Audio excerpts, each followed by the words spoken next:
Hey guys, tonight we drift into moonlit Athens with you, standing in a small courtyard, your shadow stretching across worn limestone as you decide what to pack for a trip that definitely involves a monster and, more urgently, blisters. A faint breeze moves the fig leaves, torches pop like sleepy crickets, and your sandals whisper on dust. You're not trying to be a hero. You're trying to be the kind of careful tourist who gets lost on purpose and then smugly unlost, holding up a ball of yarn like a backstage pass to survival. You lay things out in a neat line. Good leather sandals, a wool cloak for cool sea nights, a skin of water, a bit of goat cheese with honest intentions, and the famous thread you will hold like a quiet promise. Somewhere in this story, you probably won't survive if you wing it, so we're not winging it, we're packing. So, before you get comfortable, take a moment to like the video and subscribe, but only if you genuinely enjoy what I do here. Tell me where you're listening from and what time it is for you. I love seeing the map of night unfold in the comments. Now, dim the lights, maybe turn on a fan for that soft background hum, and let's ease into tonight's journey together. You crouch beside your travel kit and tap each item like an inventor cataloguing prototypes. Sandals first. You tighten the thongs, because nothing ruins heroic branding like squeaky straps and a heel blister the size of Crete. You flex your toes, try a small bounce test quiet enough to sneak, sturdy enough to run. The cloak is next. Not dramatic red, just a sensible earth tone that won't shout, "Please chase me." The sea air at dawn can nibble your bones, and you plan to be up before the gulls, counting swells and stars like a sleepy accountant of waves. On a flat stone sits your cheese, olives wrapped in a leaf, and a small loaf with a cracked, friendly face. You're not above comfort food. Even heroes need lunch, and monsters respect people who remember to snack, if only as a last meal. A wineskin waits, half water, half diluted wine, the ancient equivalent of a hydrating sports drink if sports involved mazes and bullheads. Mainstream fact to anchor the scene. In the mythic cycle, Athens must send youths to Crete as tribute, 7 boys and 7 girls. And you are choosing to go, because the city is tired of measuring children in batches of 14. Scholars, poets, and playwrights return to this tribute like a bruise they keep pressing. And you kind, stubborn, you pack as if competence were a talisman. You roll your shoulders and check the little things. A small bone needle, useful for mending, but also for modest hero tinkering. A coil of soft leather. A borrowed bronze mirror. Not vanity, just practical light bounces. Corners reveal themselves. And sometimes you want your own face to say, "You've got this." You tuck a tiny wax tablet and stylus into a pouch, not for poetry, more for breadcrumb math you swear you won't actually do. Joke 1. You've attempted breadcrumb math before. The seagulls graded it with beaks. Now the yarn. It is not flashy. No divine neon. No glitter. Just a ball that fits your palm, wound with the patient attention of someone who respects exits. You weigh it like fruit at market. Wool breathes. It has grip. It remembers shape. Quirky tidbit as you turn it over. Ancient travelers sometimes pocketed little knotted charms against the evil eye. A thread under the tunic. A knot whispered over. It's superstition with a user interface. You're not above a quiet knot yourself, the kind you can brush with your thumb like a secret button to calm your pulse. You practice. You tie a bow you can undo with a sigh.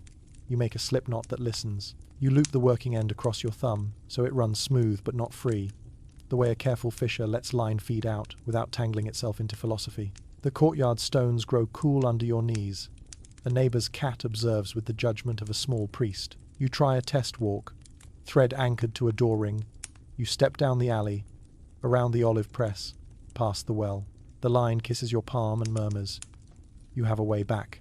You turn, eyes half closed, let the thread lead you home. It is a practice maze, a rehearsal in lowercase. Joke 2. You consider trying breadcrumbs again, then remember the neighborhood pigeon named Hercules, who believes in carb loading. You adjust for the sea. Moisture changes fibers. You rub beeswax lightly along the first few cubits, so they won't fuzz in damp air. Historians still argue whether the myth imagines wool or linen for the famous thread, and whether a palace corridor labyrinth was inspired by Knossos' sprawling, multi-courtyard architecture, or simply by the way fear multiplies corners. The debate doesn't change your grip. You anchor the end in your mind as much as on a peg. You picture yourself descending, not as a conqueror, but as a person who labels things sensibly. You take out a small pouch of oil, the kind athletes use in the palestra. A drop on the sandal thong, a dot on the thread starting knot, less squeak, more glide. Mainstream fact folded in. Greeks often cleaned with oil and a strigil, scraping dust from the skin after exercise. It's a ritual you borrow for your gear, smoothing surfaces until they behave. You run the yarn through your fingers and imagine torch smoke curling, and the cool breath of underground chambers, stone that drinks sound, stone that exaggerates your heartbeat. You're not trying to be fearless. You're trying to be fluent in leaving. You inventory again, slow and kind. Cloak, sandals, food, water, thread, knife not for heroics, for cutting stubborn knots and bread. A tiny charm someone pressed into your palm. A bronze bull with a dent in its flank. You close your fingers around it and feel the warmth you add. The city mutters beyond your wall pots. Laughter, a flute line slipping down a stair. The night makes room for you to practice one last time.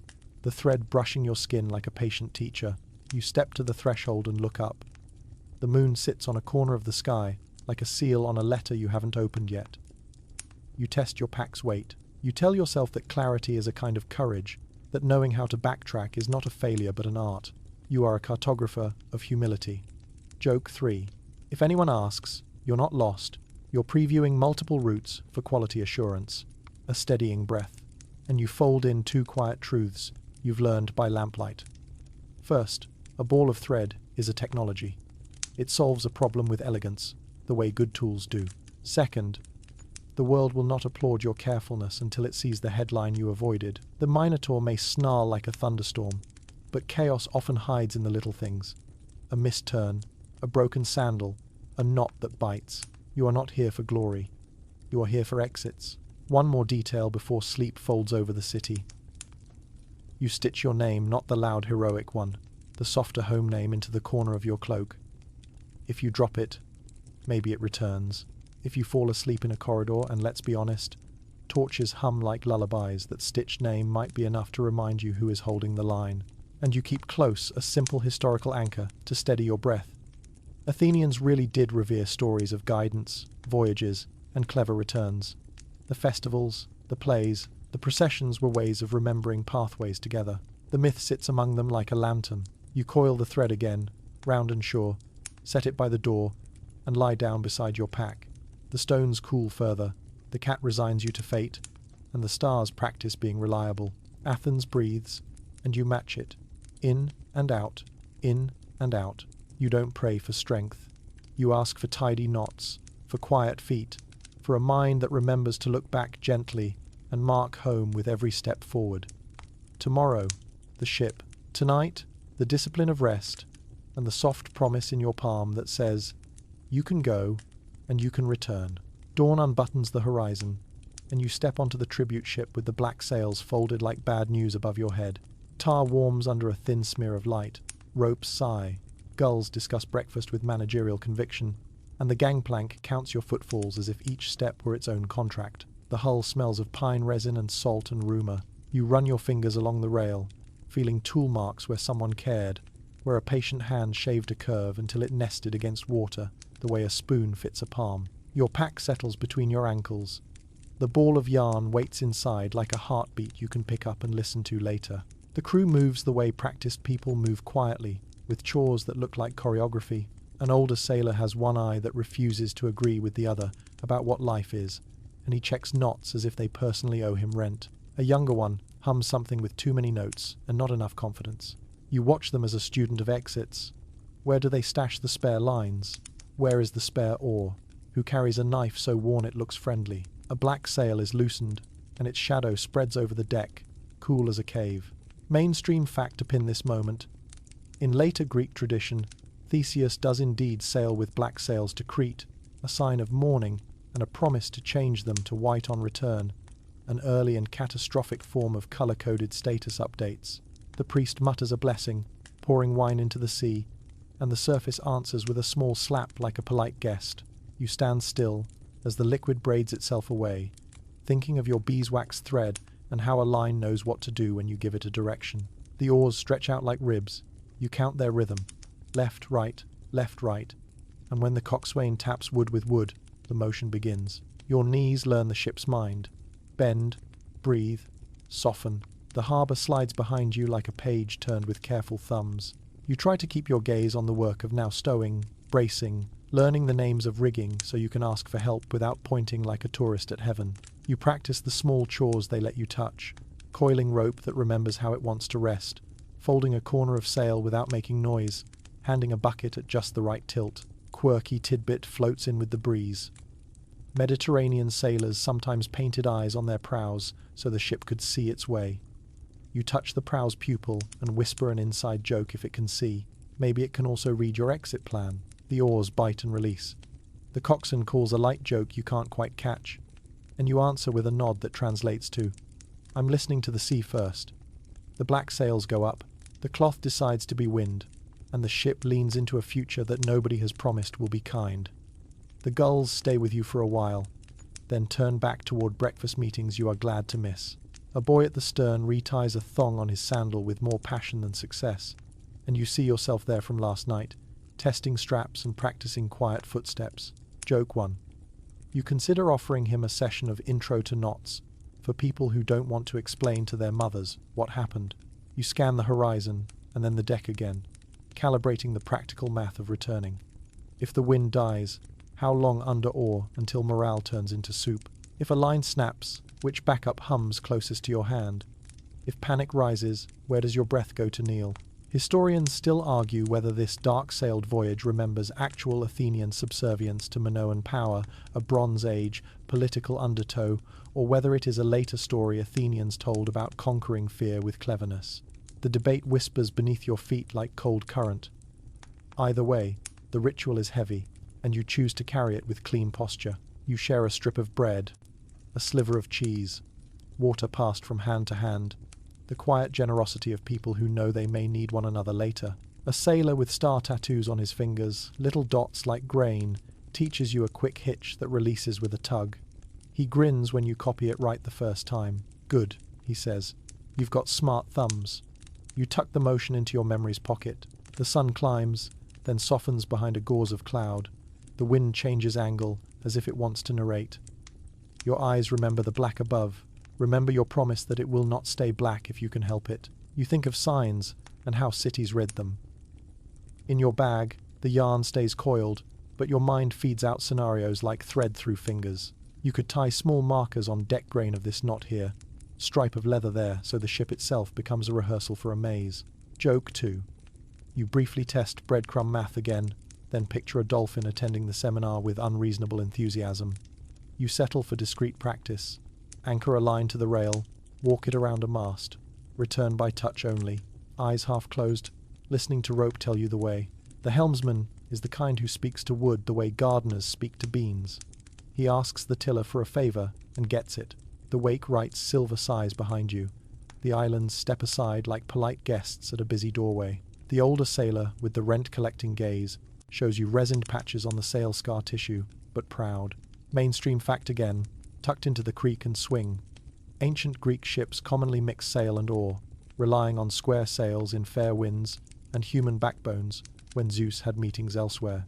You watch the relay between canvas and muscle and learn how cities move, with plans and with hands. A boy points and shouts, "Tuna," but the shadow becomes a dolphin, then 2, then 4, curving like commas beside your sentence of a ship.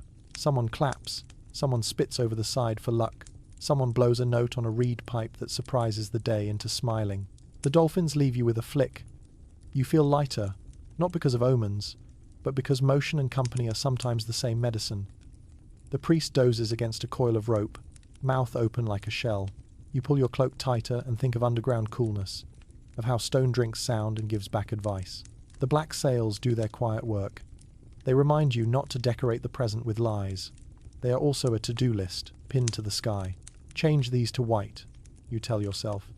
And to complete that task you must return, which means the thread must hold, which means the knot must obey, which means your hands must be steady when your knees would rather be water. Historians still argue whether the colour change black to white is an invention designed to set up tragedy, or a memory of naval signalling systems that long predate formal flags. You don't get to resolve the debate. You just get to take responsibility for your reminder. By afternoon, Crete is still a word, more than a shape, but your mind already rehearses the walk you will take off the gangplank there. Shoulders down, eyes noticing, feet that remember last night's practice. You nibble olives and watch a sailor clean his strigil, the curved scraper athletes use after oiling skin, and then use it to pry pitch from a seam with the same care. Quirky tidbit shadowing the gesture. Some crews believed a clove of garlic nailed near a seam discouraged rot spirits. You tuck the idea beside your beeswaxed line, not because you are superstitious, but because your respect for small maintenance is loud enough to be mistaken for worship. When the wind goes soft, the coxswain calls the oars to attention, and the crew moves like a single creature learning to breathe again. You take a seat among them, feel the wood's oval grip against your palm, and pull. The rhythm is modest. The effort is honest. Your shoulders protest and then adapt, and something animal inside you purrs at the discipline of synchronized difficulty. Joke 3. You privately rate this full-body workout 5 stars. Would recommend, except for the curse, the labyrinth, and the potential bull problem. Evening spreads a fresh sheet across the sea. The black sails become night's handwriting, and the stars begin their reliable office hours. The helmsman trims a hair to the east. The priest wakes and pretends he never slept. The boy with the sandal finally ties something that holds. You coil your practice line and stow it with a small pat, the way one thanks a good dog. Your mind steps through tomorrow's maze by lantern light. Peg, knot, thread, breath, step, mark, turn, touch, return.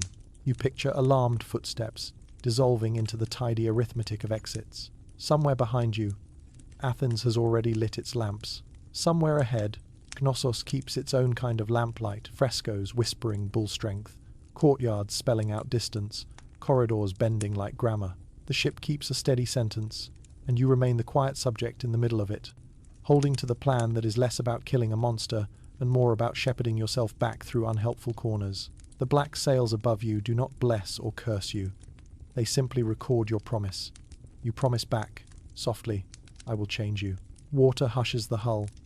The sky cools your cheeks, and the oars find their cradle for the night. You lie against your pack and feel the roundness of yarn under your shoulder, a small moon of your own issuing light only you can see. The ship dreams, so do you, and both dreams are maps. You let your breathing slow to match the tide, and every exhale rehearses the word return until your ribs know it by heart. Morning climbs out of the sea like a calm animal, and Crete finally stops being a rumor and starts being coastline, shoulders of pale cliffs, terraces stippled with olives, and a low blur of a palace that looks less like a house and more like an idea somebody kept adding to whenever a cousin visited. You draw closer, and the harbour breathes tar and thyme and clay dust, the welcome scent of a place that has opinions about storage. Oars ship, ropes answer with thumps. The black sails fold into themselves like secrets you will open again later. Your sandals meet the gangplank, and the plank tells you plainly, walk with soft knees, tourist of destiny. On shore, the world chatters. Porters balance amphorae as if they're juggling giant eggs no one must scramble. Traders fling syllables at each other in accents that smell like pepper and copper. A shepherd with bored goats occupies a corner of the square like a minor god of tangles. Beyond the clatter, Knossos rises tiers and courtyards and staircases that feel like sentences spliced together without commas. Frescoes blush on the walls. Young athletes vaulting over bulls with the quiet, unreasonable confidence of people who haven't met gravity properly. The palace seems to inhale and exhale around central courts, corridors breathing in cool air, then pushing out murmurs of grain lists and incense schedules. You keep your careful tourist brain switched on. Count doorways. Note where a corridor ends in a sudden balcony. Test the give of a step. Your pack ride's easy. The yarn waits like a sleeper who knows it's alarm time. Mainstream fact to steady your footfall. Archaeologists associate the site of Knossos with a large Bronze Age palace complex, multiple rebuilds, many storage rooms, and administrative functions, suggesting a powerful center of Minoan society, long before later Greeks even called themselves Greek. You absorb that reality beneath the myth's embroidery and let it make the air feel older, more patient. Officials file you and the others into a shaded passage where the stone tastes of salt, kiss, and beeswax. A scribe with a reed stylus scratches little shapes onto a tablet, signs you cannot read but admire the way you admire a neat knot. A guard with a bull insignia studies your sandals with the tenderness of a man who once blistered and swore never to do it again. You answer his look by adjusting a strap with the ceremonial gravitas of an athlete oiling a discus. Joke. You resist the urge to announce a campus tour schedule with highlights such as the courtyard of bureaucratic delays and the gift shop of minor deities. As you walk, the building teaches you its favorite trick. Turn left to be somewhere new. Turn left again to be where you started but facing a different color. Sunlight slips through unexpected windows. Staircases go down, then up, then down again, as if practicing their scales. The walls keep their voices low, and your own breath gets polite. A small shrine passes on your right shells. A tiny double axe, a dish of barley, quirky tidbit to pocket like a charm. On some Aegean islands, travellers hung tiny bells or shells at doorways so spirits couldn't surprise them. You brush your fingers against your pouch, and the bronze bull charm there, reassured by any ritual that values exit alarms. You pause at a fresco where a woman's waist seems cinched by a certainty about how to be alive. Her eyes tilt like horizons. She balances lilies like their secrets. You wonder whether she ever tripped on a step here, whether she ever hid in an alcove to stop a laugh from escaping during solemn announcements. Historians still argue whether the palace's famous labyrinth was a literal maze in the ground, a poetic name for this sprawling, multi-courtyard plan, or a later Athenian projection that turned administrative complexity into a monster's address.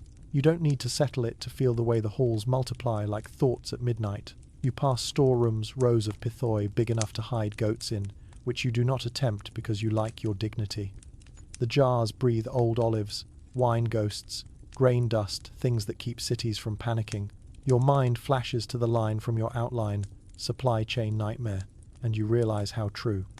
If someone mislabels one corridor of jars, breakfast goes on strike across a dozen kitchens. You feel, tenderly, for the manager who lives in that fear.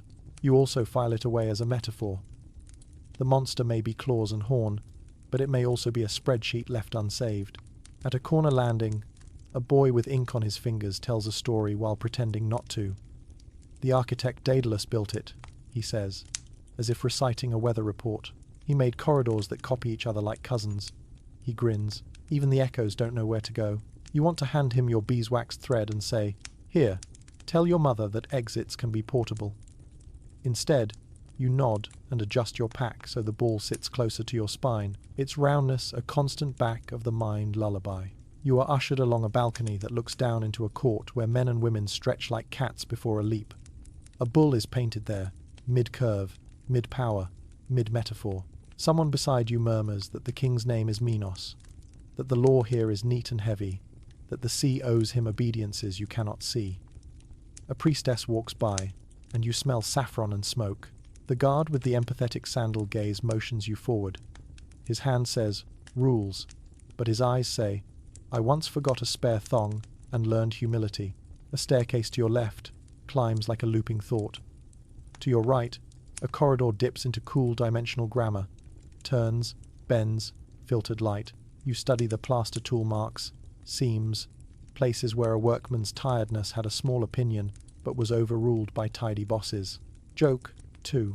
You silently award an imaginary Corridor of the Month prize to the stretch with the least dramatic squeak. From some lower level comes the hush of people moving in lines that only make sense on a map you haven't seen. You don't rush. You let the building teach you its tempo, the way a boat taught you the seas.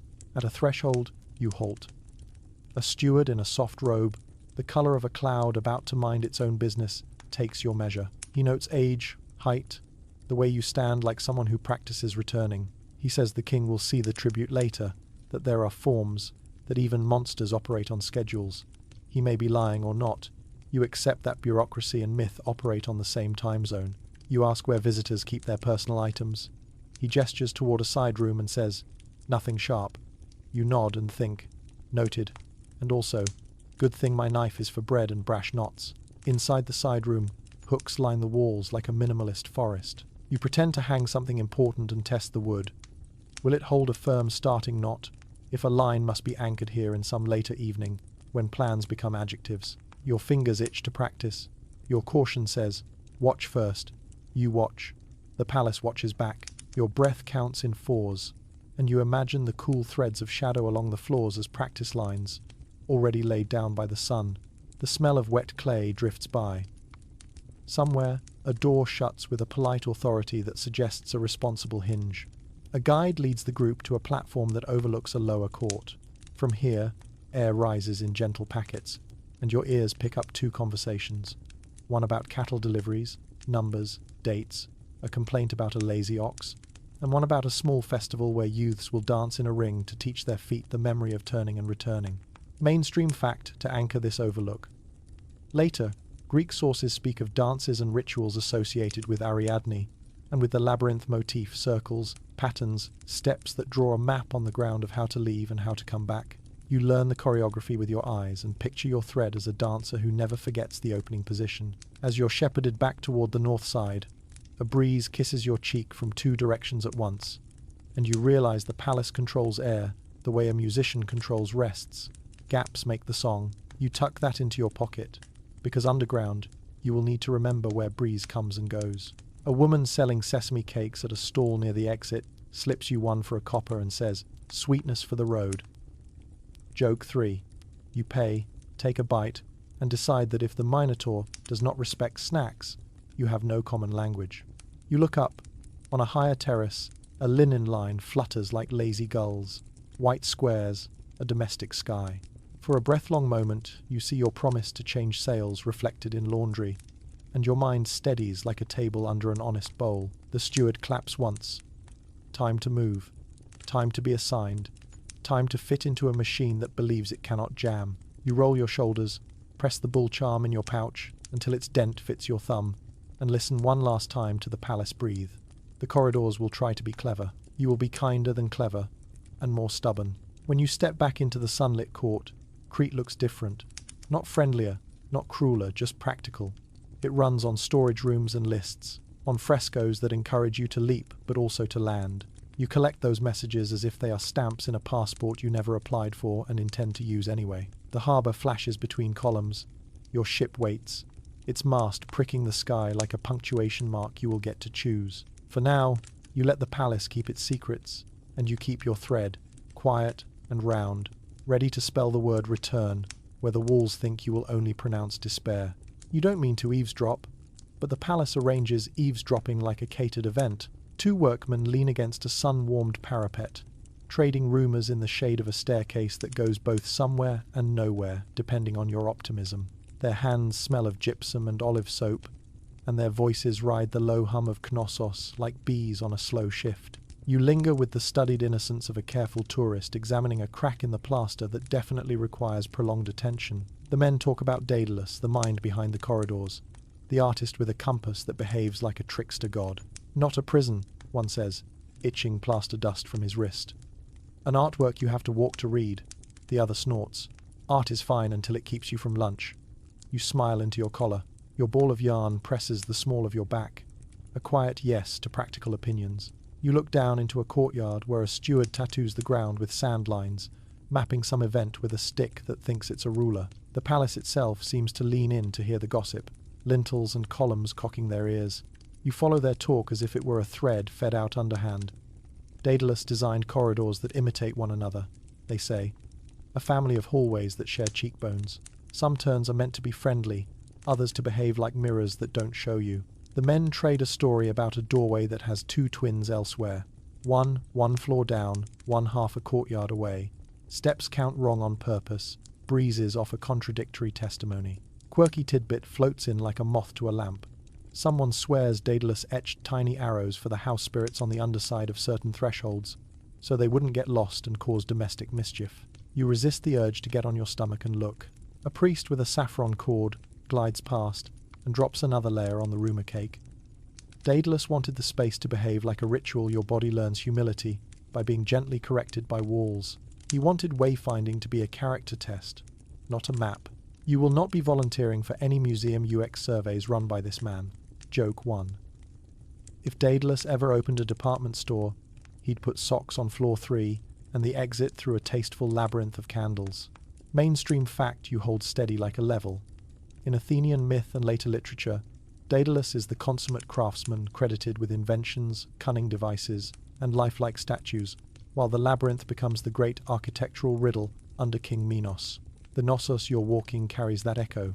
Stacked rooms, stairs that double back, courts that instruct the wind. Whether or not a single underground maze existed, complexity is not a metaphor here. It's an address. You drift toward a shaded loggia, where a scribe, inky fingers, eyes like patient olives, dictates inventory to a boy. You pretend to examine a fresco of spirals while your ear drinks. The scribe complains that Daedalus used proportions that sing ratios that make feet happy and confuse heads. There's a place in the West Wing, he says, where the plaster lines agree with your breath. Then you turn one more time and forget your own name. You touch the stitched corner of your cloak, where your home name sits like a quiet lighthouse. Not today, forgetfulness. Not today. Lower down, an older woman with a bundle of rushes wedges them under a door to quiet a draft. He's clever, she says to nobody and everybody. But cleverness doesn't boil grain. Your ball of yarn agrees with her domestically. You picture Daedalus measuring with cord and squared sticks, stepping off spans while apprentices carry plaster and water. Historians still argue whether labyrinth comes from the word labries, the double axe motif you see carved here and there, or whether the root hid its face long ago and refuses to be fetched. The debate warms the Airax Hall, Maze Hall. Belief shuffles its cards. You cross a balcony where heat becomes a soft cloth, and below you a guide points to a storeroom door whose frame lists a little like a tired sailor. The architect set decoy patterns, the guide says. 3 doors in a line, the middle one leading nowhere satisfying. You make a mental note to trust your thread over any door's swagger. Joke 2. You privately award Daedalus an imaginary prize for best use of mild annoyance as architectural feature. The gossip grows wings. Someone claims Daedalus built a room where whispering multiplies into a gentle thunder, not loud enough to terrify, just enough to make you believe the house has a heart. You felt that.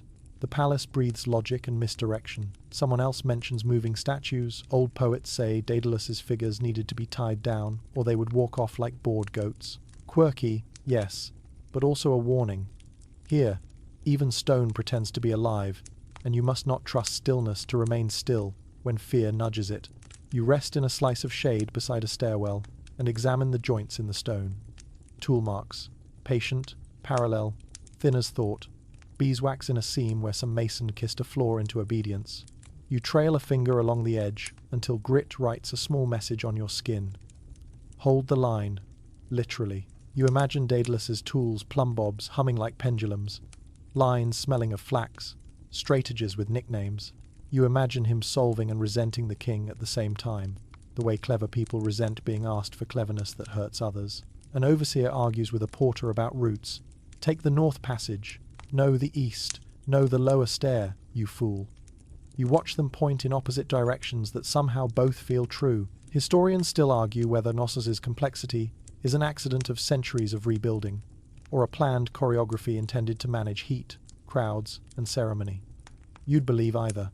The corridors don't care. Your thumbs itch for your thread. You don't take it out, but you do run your fingers along the pouch seam where it rests, and your pulse calms as if you've just checked a spare key in your pocket. You wander toward a colonnade with painted capitals like tidy fruit. Beyond it, in a small court, a woman teaches children a dance that is all memory, and turning right, left, face in, face out. The steps draw a pattern so gentle the ground smiles. Mainstream fact returns in a hush. Later sources describe the dance of the cranes, a winding pattern associated with Theseus and Ariadne part maze, part map performed to remember a path out of danger. You watch the small feet and imagine your own in sandals making choices that become choreography with consequences. 2 guards share a slab of bread and argue the philosophy of hallways. Art, one insists, because you feel different when you pass. The other says, prison, because you forget choices.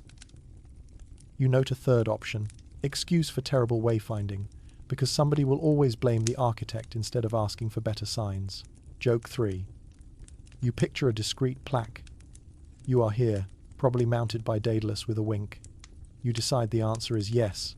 Art, prison, and wayfinding are all the same if you're careless. Care is what turns a house back into a map. Your sandals take you past a small workshop where a boy polishes a bronze mirror until it decides to be a piece of daylight. The room smells like sharpened air. On a bench, a coil of cord pretends not to be interesting. You ask a polite question about measuring, and learn that chord marks layouts before stone commits. Chord first, stone after. Your ball of yarn preens in the pouch. The boy demonstrates. Anchor, stretch, snap a chalk line, step back. You borrow the gesture with your eyes and store it beside your beeswax trick and your quick hitch from the ship. On the way out, you touch the threshold with 2 fingers, half salute, half truce. The house hums. Far below, you sense rooms arranging themselves into a thought you will later test with breath and thread. The gossip about Daedalus has done its work. You don't hate him. You don't trust him either. You respect him the way you respect a sly coastline. Beautiful, treacherous when misread, generous when thanked properly. You will thank him by not panicking in his corridors. Sun rinses your forearms as you step back into the larger court. A vendor lifts a jug of water and tilts it over a cup, and the trickle sounds like sanity. You drink, and the world organizes. Your hand finds the bull charm's dent and fits there perfectly. You can feel the palace trying to practice on your nerves, the way a musician practices scales. You let it, then you rehearse your own countermelody. Anchor knot, slip knot, gentle pull, a line that refuses to lie, a mind that refuses to hurry. When you move on, the gossip follows at the edge of your sandals like a well-behaved cat. You let it. It's good to know the house speaks about itself in murmurs. Every rumour is a small lantern you can set on a step later when the torches sulk. And if Daedalus wanted to teach humility, fine, you will pass his class with a steady breath and a patient thread. Your careful tourist heart is ready to tour the part of the palace that believes it is a storm. She notices how you look at doorways. Not the way most visitors look, gawking at frescoes and counting bulls, but the way someone reads thresholds for permission. Ariadne is walking a gallery that smells of saffron and crushed bay leaves. Her attendants a few steps behind like commas keeping the sentence clear. Her hair is gathered by a band the colour of pomegranate rind. A thread dangles from her wrist as if she's been sewing the air. She pauses beside a long window where sun is filtered through painted pillars, and her eyes, quick, precise, amused, land on your hands. She sees how your thumbs check knots even when there's nothing to tie. You feel, absurdly, like a door that has been correctly measured. She doesn't introduce herself as a princess. She asks what you think of the west stairs. You say they breathe in 2 directions at once and are pretending to be polite about it. Her mouth smiles like a small secret. She takes a half step that dismisses her attendants to a respectable whispering distance and tilts her head. You carry line, she says, as if naming a constellation. You nod. Ariadne glances at your pouch, then at the corridor that wants to be 3 corridors, and says, very calmly, I have a plan.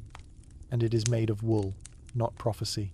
Tuli, you stand with her by the window where the palace arranges breezes into a soft debate. She picks at the thread on her wrist, smooths it, and then tests its strength with a tug that suggests she knows more about fibers than etiquette. Mainstream fact. In the mythic tradition, Ariadne is Minos's daughter. She gives Theseus a thread to find his way out of the labyrinth after facing the Minotaur. The story hangs on that small act of material generosity innovation disguised as kindness. Ariadne doesn't call it innovation. She calls it not dying theatrically. You agree that this is a reasonable project. She asks what kind of yarn you brought. You answer, sheep's wool, tight spin, slight beeswax along the first fathoms, a good grip.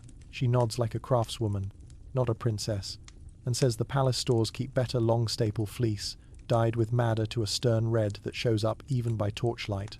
She touches your pouch with 2 fingers, the way a musician touches a new instrument, and whispers, I can get you more.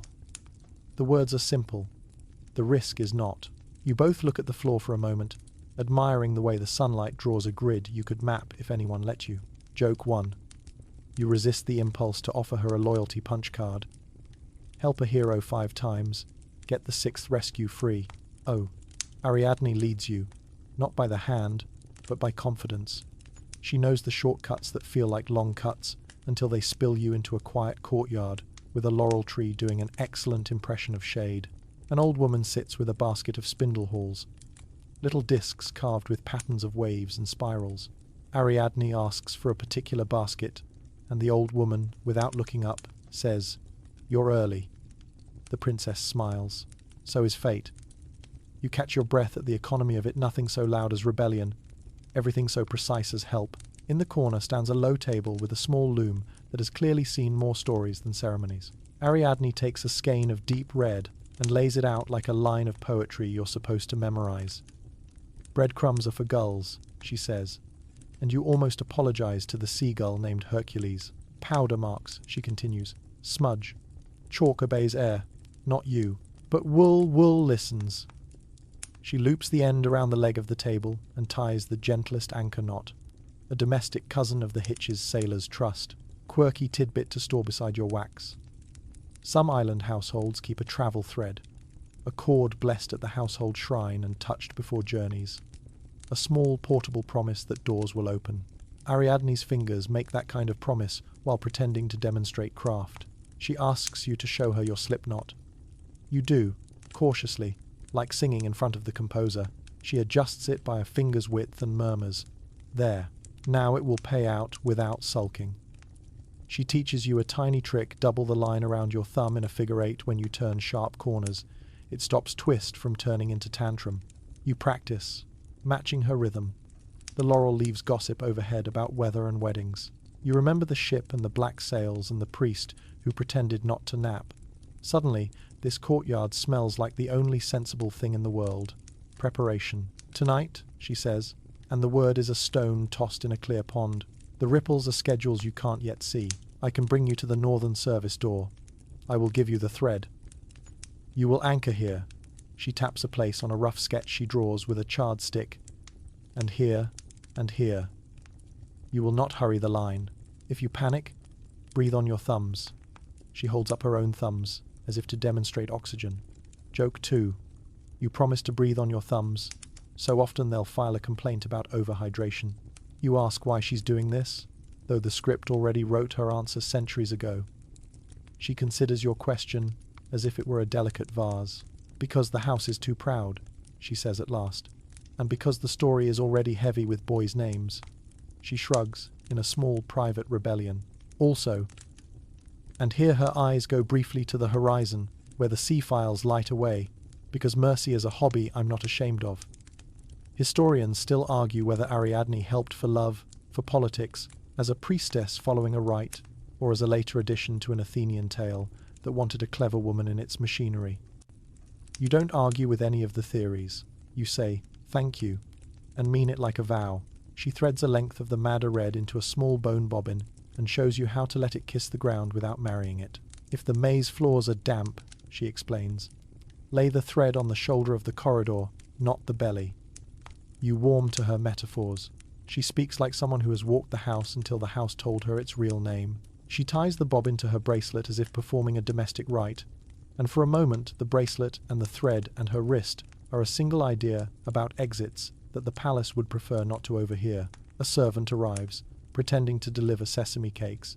He leaves behind a cloth-wrapped package that invites no conversation. Inside are more skeins, 3 small beeswax lumps, and a bronze ring with a notch, a guide to keep the line from soring your skin during long pulls. The princess slips the ring onto your middle finger and rolls it with her thumb. "There," she says, "now your hand is a doorway." Mainstream fact to tuck into the quiet. Spindle halls and loom weights are indeed among the most common finds in Bronze Age Aegean sites. Cloth was technology, industry, economy. In a world with few written maps, thread was also metaphor and map both. You eat a sesame cake because wisdom is easier with sugar. Ariadne watches the gate while you chew, then returns to the sketch. She marks a place where a small draft slips under a door. "Air remembers," she says. "Follow its gossip if your mind refuses to cooperate." You nod, thinking of earlier breezes and how Knossos persuaded air to change its mind on command. Joke 3. You vow to write a polite letter to the Department of Breezes after this is over, thanking them for their service. The laurel's shade shifts, and time taps your shoulder. Ariadne wraps the skeins in the cloth again, and tucks them into your pouch, with an intimacy that is not romantic so much as conspiratorial, like 2 librarians misshelving fate for the common good. She gives you one more tool, a tiny shard of mirror, bronze polished to daylight, small enough to hide under your tongue if a guard grows curious. "Light bends," she says. "Make it a pet. You need to go, because plans get nervy if you over-explain them." Ariadne's attendants reassemble around her like careful punctuation. Before she leaves, she ties a small knot at the end of the red thread, just one, firm and neat. "This is the beginning," she says, and her voice weaves the words around you like cloth. "Remember where beginnings live. They like to go home." She steps back, and the palace inhales. You feel the story resume its huge, slow march, the way the sea resumes, pushing the world around like furniture. When you walk away, the bobbin rests in your palm like a living thing. You think of the black sails waiting for their color change. The gull named Hercules, who redefined breadcrumbs as buffets. The boy on the ship who finally tied his sandal. The priest's wine drawing a braid on water. The steward's cloud-colored robe. The gossip about Daedalus. The old woman's spindle walls. All of it condenses into a single, practical blessing. You are not alone in preferring exits to epics. The laurel's shadow cools your neck as if the tree itself approves. That night will come soon enough. For now, you breathe on your thumbs, roll the bronze guide, feel the grain of the bobbin, and listen as the palace's corridors hum their arrogance underfoot. Ariadne has given you more than thread. She has handed you the right to be careful in a loud story. You fold that right into your chest and walk toward the place where doors will pretend to be walls, and you will politely disagree. You don't choose yarn because it's poetic. You choose yarn because you've tested the competition, and the competition is chaos with crumbs. Afternoon settles like a warm hand on the courtyard stones, and you set up your improvised lab. Twigs, chalk, charcoal, olive pits, flour from a sympathetic baker, a coil of thin leather thong, and your respectable ball of wool in madder red. You treat each candidate with the ceremony of a juror who takes snacks seriously. An alley at the palace's edge becomes your test corridor, 2 bends, 1 draft, a floor that alternates between packed earth and smug plaster. First, chalk. Crete loves chalk the way fresco painters love a good day. The island's gypsum smiles at you in wall and step. You pinch a stick and draw a tidy arrow near the first corner. The arrow looks perfect for the length of a sigh. Then a breath of playful wind slides in from a side court, rubs its shoulder against the plaster, and your arrow becomes an abstract expression of indecision. You try charcoal next, darker, bolder, the introvert kid who tries eyeliner for courage and it holds for 3 minutes. Then a guard's sandal scuffs it into modern art that says, "Probably turn." Joke 1. You compose an imaginary complaint to the Department of Marks. "Dear sir, madam, my arrows lack stick-to-itiveness. Please advise." For control, you take a slice of chalk and draw on rough stone, where the sun can bake it into obedience. It flirts with permanence, until a porter drips a little water from a jar, and the chalk sighs back into opinionated dust. Mainstream fact for your field notes. Minoan walls and floors were plastered and polished. Frescoes at Knossos were laid on wet lime plaster buon fresco, so pigments bit into the surface. Great for art, not great for your anxious, temporary signage. Chalk obeys chemistry, not need. You try flour. Flour seems promising in the way that clouds seem promising to thirsty fields. You sprinkle a thin trail along the corridor's edge, a pale constellation pointing inward. For 10 steps, the flower behaves like a thoughtful friend. Then the resident breeze remembers it has hobbies, and your corridor acquires pastry ambitions. You cup your hands to shield the line, but the air undercuts you like a witty playwright. A lizard runs through, tails your line into punctuation, and the experiment becomes a grammar lesson. Olive pits. You had hopes. They're small, honest, and abundant. You drop one at each turn, like polite commas. 2 turns later, a child from the service stair collects them with forensic efficiency snacks. Are snacks in any economy. You replace a pit. A bird arrives with the timing of a professional actor and addresses the situation. You nod, humbled. Joke 2. You consider engraving not food on each pit. Then remember the palace's gull named Hercules cannot read, but can, apparently, major in carbohydrates. Twigs behave like dramatists. Laid end to end, they form a thread made of tiny compromises. Then a porter sweeps, a draft leans in, and the twigs audition for the role of no longer relevant. Leather thong does better. You lay a thin strap along the wall, weight it with a pebble at each corner, and step away. Minutes pass. The leather naps peacefully. You smile, then frown because when you turn a corner, you realize you cannot afford to leave meters of leather behind like a visiting tax.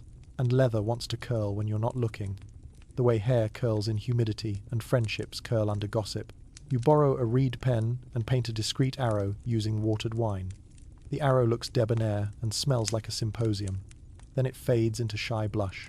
You could try blood, but that belongs to a different channel and a different rating. And besides, you promised PG-13 and good sense. You consider little clay pebbles etched with marks, but then you'd need a bag of tokens heavy enough to annoy your knees and a memory good enough to decode your own impatience. Now, bread. You promised yourself you wouldn't, but science demands humiliation. You crumble a small line, an edible Milky Way along the floor's shoulder. Seconds later, Hercules the gull appears, having read your calendar. He brings friends. The corridor fills with wings and opinions. A palace boy laughs so hard he drops a basket, and sesame seeds join the feast. You bow to the inevitable. Breadcrumbs are for fairy tales that haven't met the Mediterranean. Thread, you think, does not interest gulls. Thread minds its lane. Time to give yarn its trial. You anchor the red line at a door hinge with Ariadne's gentle knot, as if telling the maze, I respect you, but I have an exit interview at sunset. You feed the line from your bobbin through the bronze ring on your middle finger. The waxed first fathoms glide without fuzzing.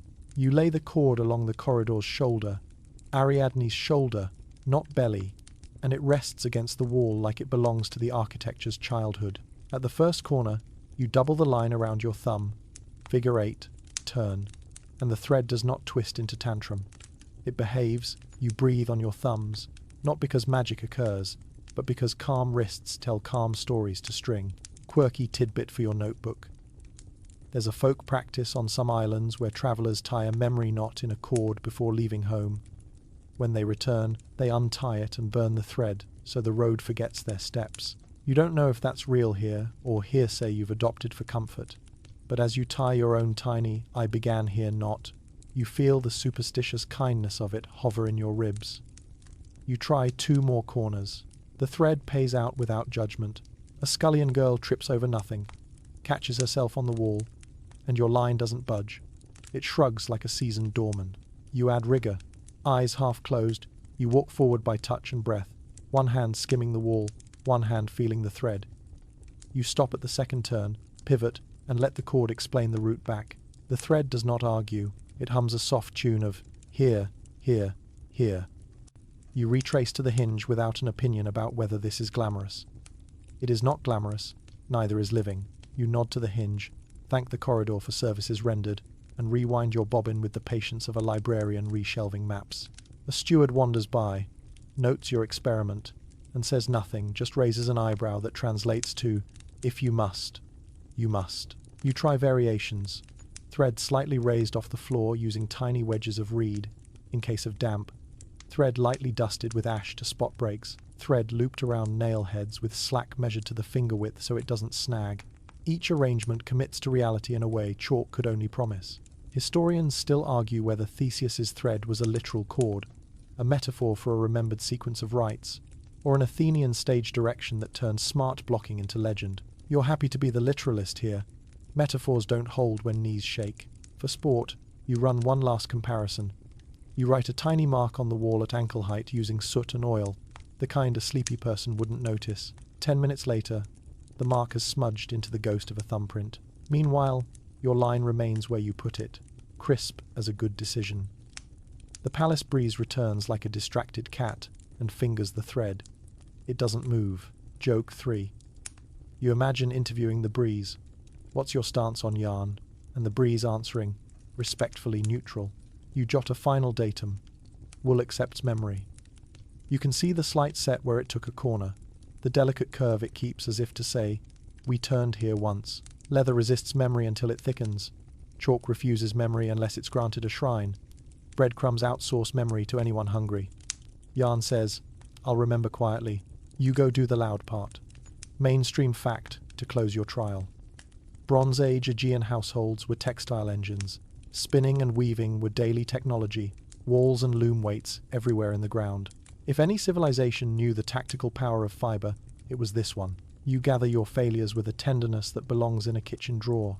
The twigs that tried, the chalk that dreamed, the olive pits that fed a bird you don't blame. You coil your success into the pouch where beginnings nap.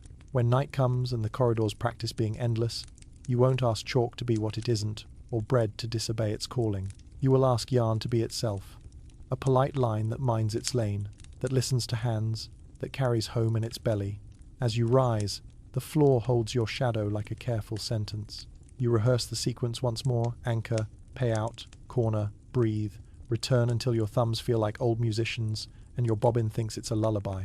The palace murmurs, the laurel trades gossip with the air, and somewhere a gull congratulates itself on pioneering the new field of archaeogastronomy. You smile, not because you're brave, but because competence has a flavor you recognize.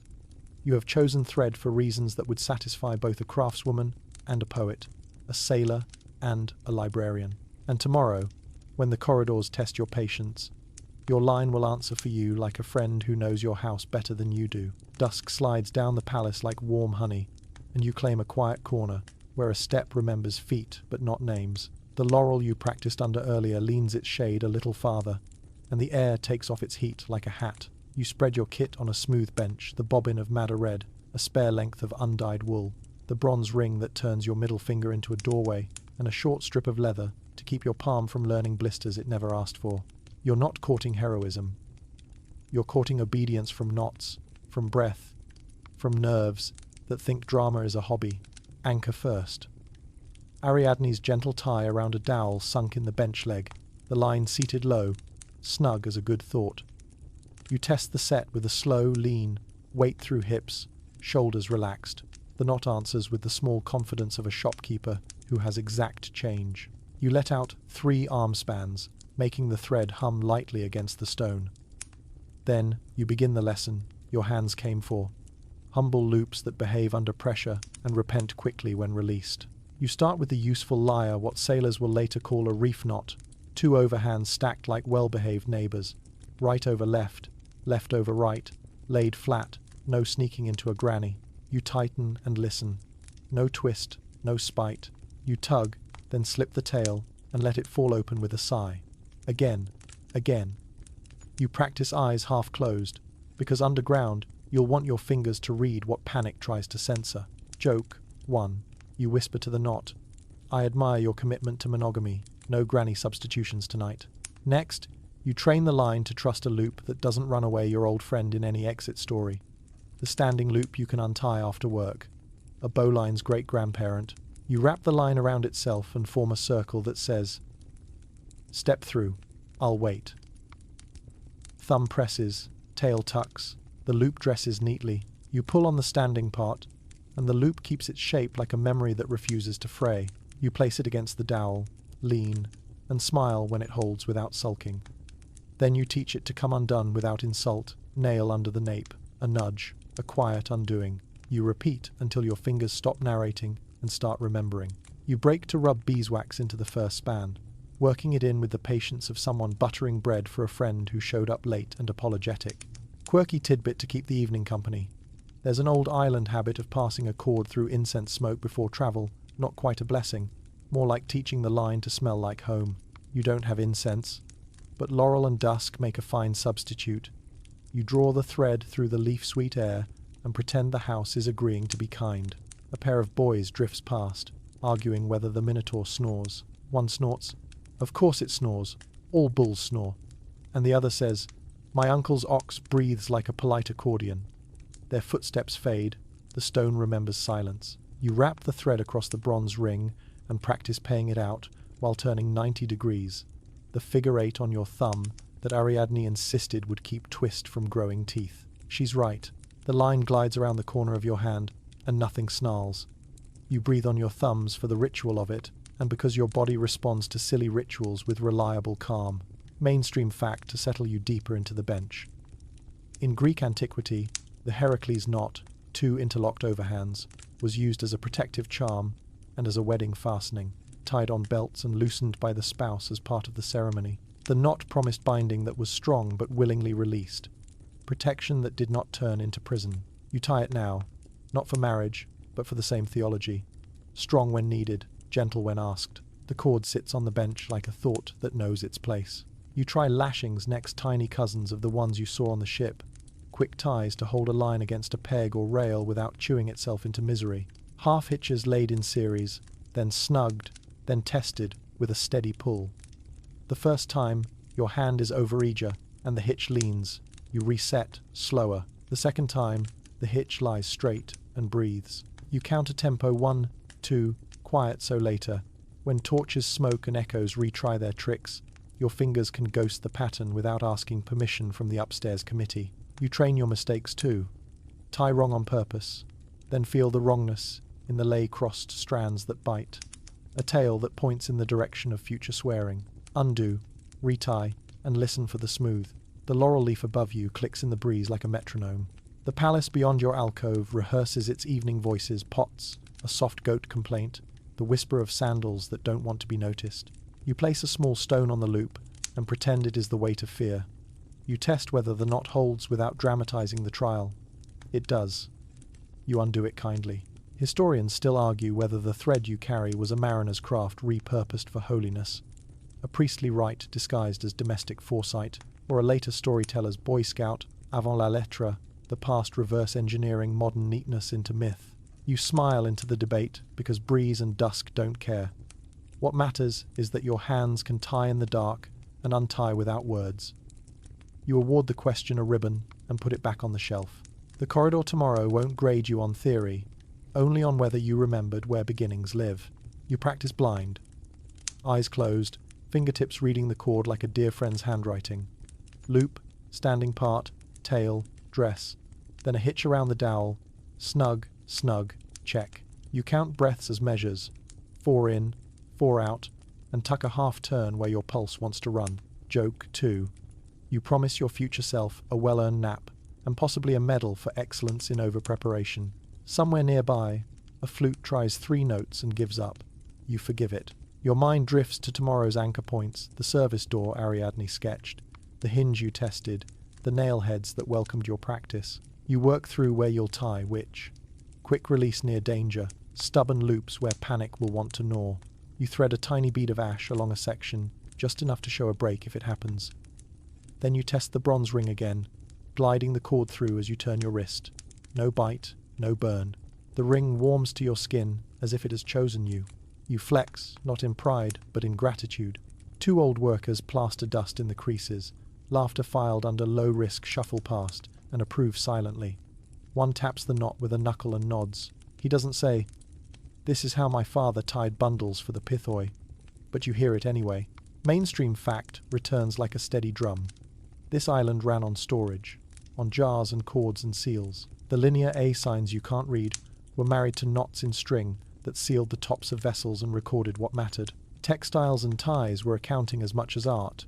You are, in your sleepy corner, studying the mathematics of staying found. The light deepens to bronze.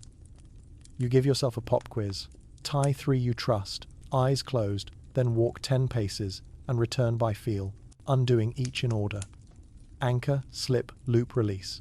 Again, you let humor bleed the nerves. Joke 3. You give your thumbs a pep talk. You're the real heroes. I'm just the narrator. They perform well under flattery. A gull calls somewhere toward the harbour, and you think of Hercules and his peer-reviewed destruction of bread-based wayfinding. You mutter a promise to send him a strongly worded letter about carbs and destiny. The thought makes you kinder to your own superstition. You tie a small home knot near the bitter end of the bobbin, kiss your thumb, and press it to the knot. Not magic memory. You will feel it later, and remember that you planned, in daylight, before the house tried to co-author your pulse. The first star blinks above the roofline, a silver pin in a blue cloth. You gather the cord, coil without twist, stroke the lay flat, treat it like the living ally it is. Your shoulders lower by a measurable degree. The bench keeps your secret practice like a confessional with good acoustics. You tuck the bobbin away, flex the ring finger, and breathe out long and slow until your ribs decide to believe you. The laurel whispers nothing useful and everything calming. You leave the dowel with a final friendly knot tied loose and until soon, that even a distracted night won't mistake.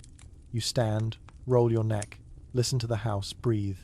It breathes back. Tomorrow you'll descend, and your technique will carry your mind when your mind wants to misbehave. Technique is mercy you give yourself in advance. It is the quiet opposite of legend, the threadbare underlayer that makes legend safe to wear. Night gathers its low notes. You carry your coil like a small moon that learned its orbit from your thumbs. The corridor beyond the alcove pretends to be 4 corridors. You smile, pick the one that smells like stone that has forgiven weather, and walk it, slow and sure, toward a sleep that will treat your hands like students who studied, and thus get to dream about other things. The palace agrees to be quiet for once, like a host who realizes the party has shifted to whispering. You arrive at the northern service door Ariadne sketched, smell the torch smoke idling around the jamb, and feel the stone come up under your palm with that cool, persuasive confidence of rocks that have seen too much. The door remembers being opened by people who never needed ceremony. You intend to join their club. You set your pack down, breathe on your thumbs as promised, and do what clever stories never show because it looks like routine. You mark the start. Anchor knot, the gentle kind that remembers kindness. You seat the red line low around an iron ring inside the jamb, then add a cautious half-hitch that would make the old sailor with rent-collecting eyes nod. The bronze ring on your middle finger warms. Your beeswaxed first fathoms behave, and the thread hums against stone like a cat that has decided to help after all. You touch the knot, tell it to be patient, then slip the bobbin into your palm the way a musician pockets a talisman before a concert. The draught through the gap at the threshold tastes of faint salt and crushed bay leaves. It's the kind of air that remembers recipes. Torch first. You test its weight, wrap your palm with the little leather strip, and coax a flame from the untouched wick. The light is not heroic. It is honest. It shows edges and forgets to flatter. Mainstream fact to steady that flicker. In the Bronze Age Aegean, light wells and open courts funneled daylight deep into buildings. By night, torches and oil lamps made little islands of sight in a sea of shadow. You are a small island now, moving carefully into a hallway with walls that have practiced being confident. You feed the thread along the shoulder of the corridor Ariadne's rule, and it obeys as if the plaster and wool signed a treaty. Floor cool, wall cooler. Your sandals remember how to whisper. Around the first bend, you double the line in a figure 8 around your thumb so Twist doesn't get ideas, and under the torch breath your shadow becomes a distracted tour guide, pointing at fresco fragments that survived by pretending not to be important. Joke 1. Your shadow is an underpaid docent. To your left, yet another corner. To your right, a limited time offer on more corner. The corridor splits. You stop in the place where split becomes posture and let the building breathe on your cheek. The left-hand passage carries a thread of cooler air. The right-hand one carries a smell like warm clay and satisfaction. You mark your curb of red thread at the fork, 2 finger widths on the left, 1 on the right, your own private notation, and choose the cool draft, because air is a gossip that rarely lies. Quirky tidbit to fold beside the decision. Some island families hang tiny seashell chimes inside storerooms, not for music, but to tattletale when a hidden breeze means a door didn't seal. You imagine a line of shells, somewhere faintly ticking like a polite clock. Your breath settles into the 4-count rhythm you taught it in practice. 4 in, 4 out. Torch lifts. Bobbin pays out. The thread kisses corners and refuses drama. You pass a grilled opening, where darkness pretends to be deeper than it has any right to be. Inside, you hear water making a case for patience. A shallow stare down says, "I am here for your calves." You descend, hand on cool wall, and your chest loosens not because you're fearless, but because at each landing your fingers find their place. You are doing exactly what you rehearsed. The house tries 3 small tricks, unhelpful echoes. A pretend dead end, a door that opens onto a convincing broom closet, and your thread remains your very small, very reliable lawyer. Historians still argue whether a literal subterranean labyrinth ever existed beneath Knossos, whether the word labyrinth meant a complex palace plan or a ceremonial circuit, or whether Athenian storytellers retrofitted architecture into myth to explain the gravity of tribute and return. The debate sets up an invisible signpost over your head. Maybe you're walking through later imagination, maybe through archaeology's shadow, but the oxygen in your lungs has no opinion about that. It only cares that you measured your knots. You set a second anchor at a hinge you tested earlier, quick hitch, snug, no bite, because you are not auditioning for the role of person who trusts one point of failure. The thread thrums between anchors, a low, agreeable note. Your torch finds a panel of plaster with faint spirals, remnants of a pattern that once encouraged choices. You tip the flame, catch the sheen, and the spirals waggle like friendly snakes. Joke 2. You thank them for the feedback and refrain from filling out a comment card titled Maze Customer Satisfaction. A sound travels along the corridor as if it has its own set of knees. Not a roar, more like a sleep-heavy exhale pushed through a space that wasn't designed for breath. You pause, and the thread presses against your knuckle to remind you that stopping is not the same as forgetting. You clock 3 things: the way the sound gets louder or softer when you raise and lower your torch, the way the draft argues with it, and the way your body wants to sprint toward any door with feelings. You breathe on your thumbs, then move. The line lays down and the floor listens. A turn delivers you to a chamber that hoards the torch's light and produces nothing generous in exchange. Low niches, a half-crumbled bench, a scatter of pottery sherds that look like the alphabet having second thoughts. Mainstream fact slides into that broken script. Linear A, the Minoan writing system, remains undeciphered, inked whispers we can't yet invite to dinner. You imagine these sherds once carried numbers, oil counts, little prayers to storage. You do not make a mosaic of panic. You place your bobbin on the bench, tie a third anchor around a stone peg that knew it would be useful someday, and drink 2 measured sips of water. Your torch crackles a small grievance. You trim the wick with a pin from your pouch, collect the droplet of pitch before it can discover your thumb, and angle the flame away from greed. The corridor ahead slopes slightly, and your ankles add commentary you ignore. The thread glides. You glance back, and in the torch's cone, the red line becomes a syntax connecting all the places where you refuse to be dramatic. It looks like the sentence you'll eventually read back to daylight. At a 4-way, you stop, because wisdom stops. You listen for the distant water again, find it stronger to the left. A fresher draft comes from ahead. To the right, warmth. You consider Ariadne's note that air remembers. You also consider the law that monsters prefer center. You choose the fresher draft, but only after laying a tiny loop on the warm path and tucking a pebble in it, a breadcrumb that doesn't feed anyone. Your private signage accumulates. 2-finger brush on the left wall, a single scrape at ankle height on the right, a small figure-8 crease where you turned with more doubt than usual. The house tries a new game. Return to a place that looks like a place you've been but isn't the same. You feel the mimicry in your knees. Daedalus had a sense of humor that favored minor despair. You pause and test your map by touch. The particular chip in the wall at thumb height isn't here. The draft lands on the wrong cheek. Your anchor count says you're 1 short. You let the thread lead and discover the twin you meant to find 1 turn later. You thank your earlier self for leaving a loop with a pebble, a tiny lighthouse of sanity. Joke 3. You briefly consider mailing Daedalus a polite note. Loved your work, please stop. By teen. You pass a door with a painted double-axe symbol labries and feel the old arguments shift furniture in your head again. Axe Hall, Maze Hall. Either way, the symbol watches you without blinking. Quirky tidbit trips in on soft feet. There's a cottage superstition that if you sketch a double axe in the air with your finger before entering a confusing room, the room will remember you kindly. You sketch it small where the torch won't tattletale, then proceed, not as a believer, but as someone who respects any habit that keeps breathing uninteresting.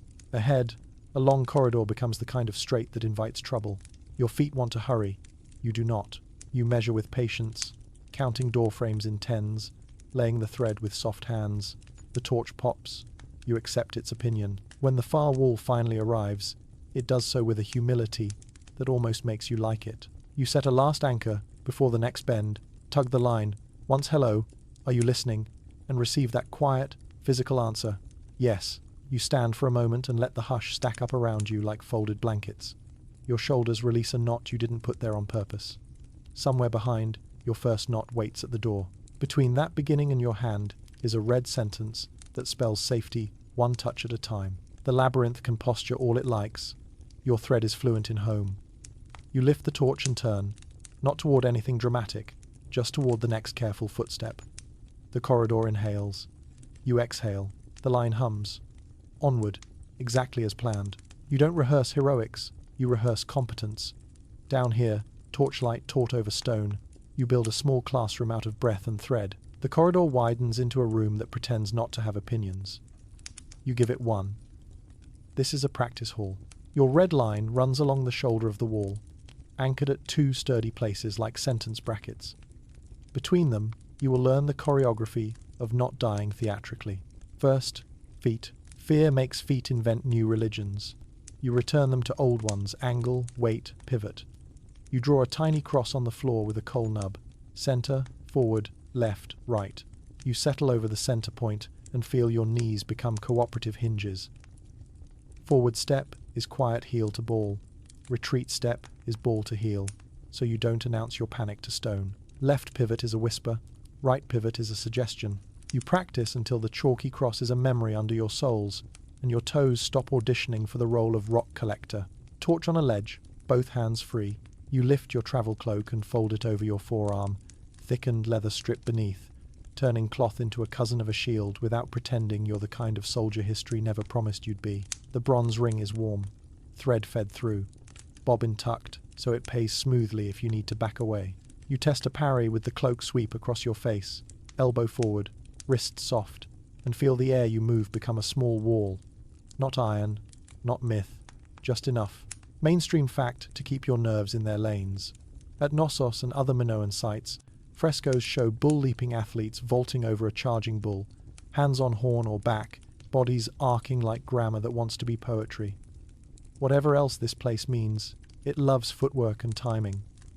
You borrow that devotion and teach your ankles to listen. If the thing you find ahead has horns, you won't be wrestling it. You will be practicing the old island art of let danger pass and speak to it from the side. You measure the room in paces, slow and counted, and mark the edges where echo changes tone. Echo is a weather report down here. Where it thickens, the ceiling lowers. Where it thins, a corridor mouths a hello. You choose your stage line 2 steps inside the anchor, so a tug on the thread gives you information without dragging your mistakes into the knot. You practice the tug. 2 fingers, short pull. Feel the answer like a fish you intend to keep as a metaphor. Quirky tidbit slips into the quiet. There's a sailor's habit, so old it grew invisible, of spitting on their hands before hard work, not for luck, but for tack, a human resin. You don't spit. This is a bedtime channel and you have manners. But you moisten your palms lightly from the water skin and find the grip on the cloak improves, your fingers trusting their own skin. A gull named Hercules would approve of the pragmatism if he weren't busy inventing a bakery in a corridor somewhere. You test light. Torch in your left, cloak on your right, then swap. Left hand throws a wider, steadier cone. Right hand is quicker and more precise. You teach your shoulder to accept weight from either side. You practice dark too. Snuff the torch. Count 4 breaths. Open your eyes to nothing. Take 1 step back by thread alone. Relight from your ember. You repeat until the dark feels less like a sentence and more like a comma you know how to breathe through. Joke 1. You add, experienced with flexible lighting situations to your resume. Current employer. Labyrinth. You simulate horns with stone. 2 waist-high blocks at the room's edge. You lean your cloak arm into one and let your hips turn you past the other. A sideways slide that says, I refuse to be a lovely kebab. You keep your chin tucked so disaster does not receive your throat as a brochure. Your offhand stays at the thread. A single finger looped so you can read the line's words without strangling them. Your body learns this. You are never not touching the path out. The room teaches you sound again. When your cloak sweeps, echo softens. When your heel is careless, echo barks. You modulate until your footsteps are more rumour than report. A low exhale pools from some duct of space, and your ribs expand as if to answer. You let the exhale pass. You don't announce yourself to plumbing. Historians still argue whether the Minotaur was ever meant to be a flesh thing, a memory of human sacrifice turned, horned and hooved by horror, or whether it's an Athenian metaphor for a foreign power's appetite, or a ritual role played by masked acolytes whose job was to frighten the certainty out of youths who needed humility. The debate doesn't lace your sandals. What does is the fact that your thread is literal, and literal is a beautiful, boring magic that tonight must work. You practice the math you refuse to admit you cared about. Anchor A to anchor B, 26 paces. Middle of the run, 13 paces.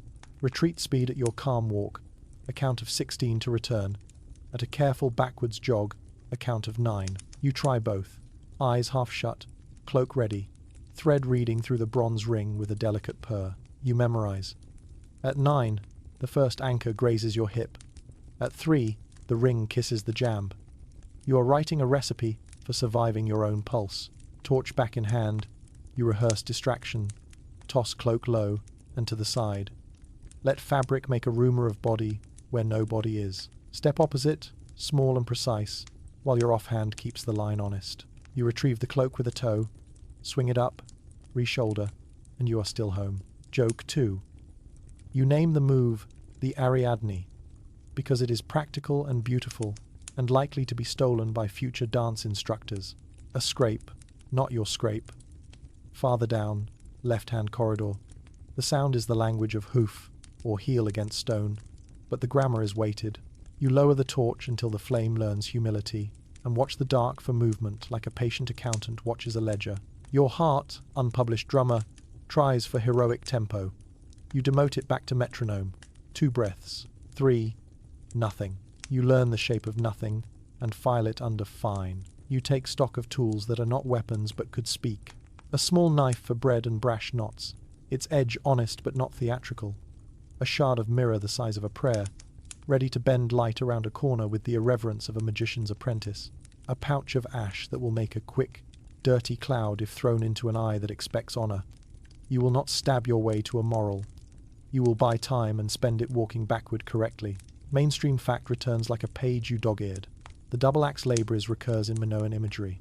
It carries power, ceremony, something that felt like governance to the people who carved it. You draw a tiny labris in the air with your finger again, not for magic, but to remind your hand to move symmetrically, left, right, cut, return. It's a training device disguised as an amulet. Your muscles understand better than your superstition does. You drill angles. A horn would come in a circle. You meet it with a line that moves. Never meet circles with circles. Do not be another wheel for trouble to ride. You step off the axis, cloak up, shoulder soft, thread reading like braille. You time the retreat tug. 1 finger pull every 2 breaths. A pulse you will feel even if your ears decide to lie on you. You practice until boredom peeks in. Boredom is a good sign. Boredom means the body has learned the chorus and is ready for verses. The torch begins to gutter, and you swap to a fresh one with a neatness that would satisfy the most managerial of gulls. You tie your spent wick at belt height as a future marker and make a note on the wall at knee height, a tiny 2-corner scrape. You will feel later, not see. The thread hums under your finger. You hum back. A silly, tuneless little thing that keeps your throat open. Joke 3. You consider asking the labyrinth to join your band. It declines, citing creative differences. When you pause, the world has the decency to pause with you. The exhale you heard earlier wanders off to have opinions elsewhere. You retrieve your cloak, fold it how you like, tuck the bronze ring's kiss into your palm. You consider the person you will be in 5 minutes if the corridor presents you with horn and hunger. That person will not be braver than this one. That person will be more practiced. You give that person your rehearsals like bread. Before you leave the practice hall, you rewind the bobbin with dignity. You check the anchors, pat the knots the way farmers pat good animals, and whisper your tiny litany. Shoulder of the wall, figure 8 at corners, breathe on your thumbs, retreat by count, thread always in touch. You think of the black sails you promised to whiten, of Ariadne's fingers correcting your loop by a finger width, of the old worker's knuckle tapping your knot, of the dance in the courtyard, drawing a map on the ground, of Hercules grading breadcrumbs with enthusiasm. You are ready, which is not the same as guaranteed, but readiness is the kind of luck you can make on purpose. You lift the torch, find the red line with 2 fingertips like you're helloing a friend, and aim your quiet body toward the dark that believes it has the only voice. It does not. You have a thread. You have exit math. You have feet that remember where beginnings live. Whatever waits will meet someone who practiced returning until it became as natural as fear. The thread never learns grammar, but it speaks fluently. You feel its language in your fingertip. Little tugs, small agreements, a softness that becomes instructions without ever turning into orders. The corridor ahead tightens. The air grows clean and thin, and the torch writes a shorter sentence on the wall. You test the line with a 2-finger pull. It answers with that cat-like hum you've begun to trust. This is not faith. This is customer support with very long hold music and a patient agent. You knock your heel lightly against the floor twice, a silly habit now promoted to ritual. Stone replies with a tone you can almost tune to. The torch gutter whispers, and then behaves. Your thread slides along the shoulder, gliding over nail heads you tested earlier, and a low seam that once wanted to snag, but accepted your beeswax diplomacy. You add a tiny slack loop around a peg no bite. Just a courtesy loop so a sudden pull won't turn into a tantrum and the line relaxes. Relieved, you thought ahead. The hall elbow's right. Your body does the figure-8 turn you practiced under the laurel. The thread keeps talking. Here, it says. Still here. You remember that the labyrinth likes to multiply your choices, like a friend who sends you 7 restaurant links when you asked for one. The line reduces those choices back to yes, no. You are a person with a single, portable yes. Joke 1. You mentally print a t-shirt, thread, the original customer success team. A grating sound discovers itself behind you and tries to evolve into drama. You pause. Your left thumb blows on your right. Your right thumb returns the favor. You lift the torch higher. The sound dies of embarrassment in a side duct. Your thread, unaffected, keeps purring. Mainstream fact pads in to steady your ribs. Ancient palaces like Knossos moved air with shafts, light wells, open courts, passive cooling systems. Avant la lettre, so voices and draft gossip have many paths. You're hearing the building breathe through its old lungs. Not all exhalations belong to monsters. Ahead, the corridor offers a choice that smells like a quiz. A short stair up into warmer air, or a long slide down into cooler. You plant your feet and listen to the line. The cool path tickles your wrist hair with what might be water's accent. The warm path mutters of storage and animals, and old sun tucked into walls. You mark a double scrape at ankle height on the warm option your private will date later. And descend, thread kissing corners like it has decided to be your polite chaperone. The space widens unexpectedly into a chamber that decided walls are optional. Your torch shows a scatter of pavers and a low plinth, bearing a faded painting. 2 hands holding a double axe. Labrys again, the island's signature. You step around the plinth, lay your thread along its edge, the shoulder, not the belly, and let the line cross the chamber on a diagonal. Quirky tidbit drifts up. Some island households traced a tiny labyrinth pattern on bread dough before baking, not for taste, but to remind hunger that exits exist. You think of sesame, of Ariadne's careful pastry bribes, and smile into the half-dark. Echo tries a trick. Your footsteps sound ahead of you as if you've become 2 people, one brave, one almost brave. You focus on your 2 anchors, behind door ring, hinge peg, and feel the line answering both, turning your pretend twin back into a single you. You test the system. 2 tugs slow. The thread replies with a pulse you can read. You're no longer guessing at your place. You're in conversation with it. Historians still argue whether the myth's thread is literal chord, a rite remembered by sequence, or a choreographic dance encoded as story. You're happy to report the literal version writes better emails to the nervous system. On the far side, a narrow door sulks. Its lintel leans as though bored by centuries. You press ear to wood.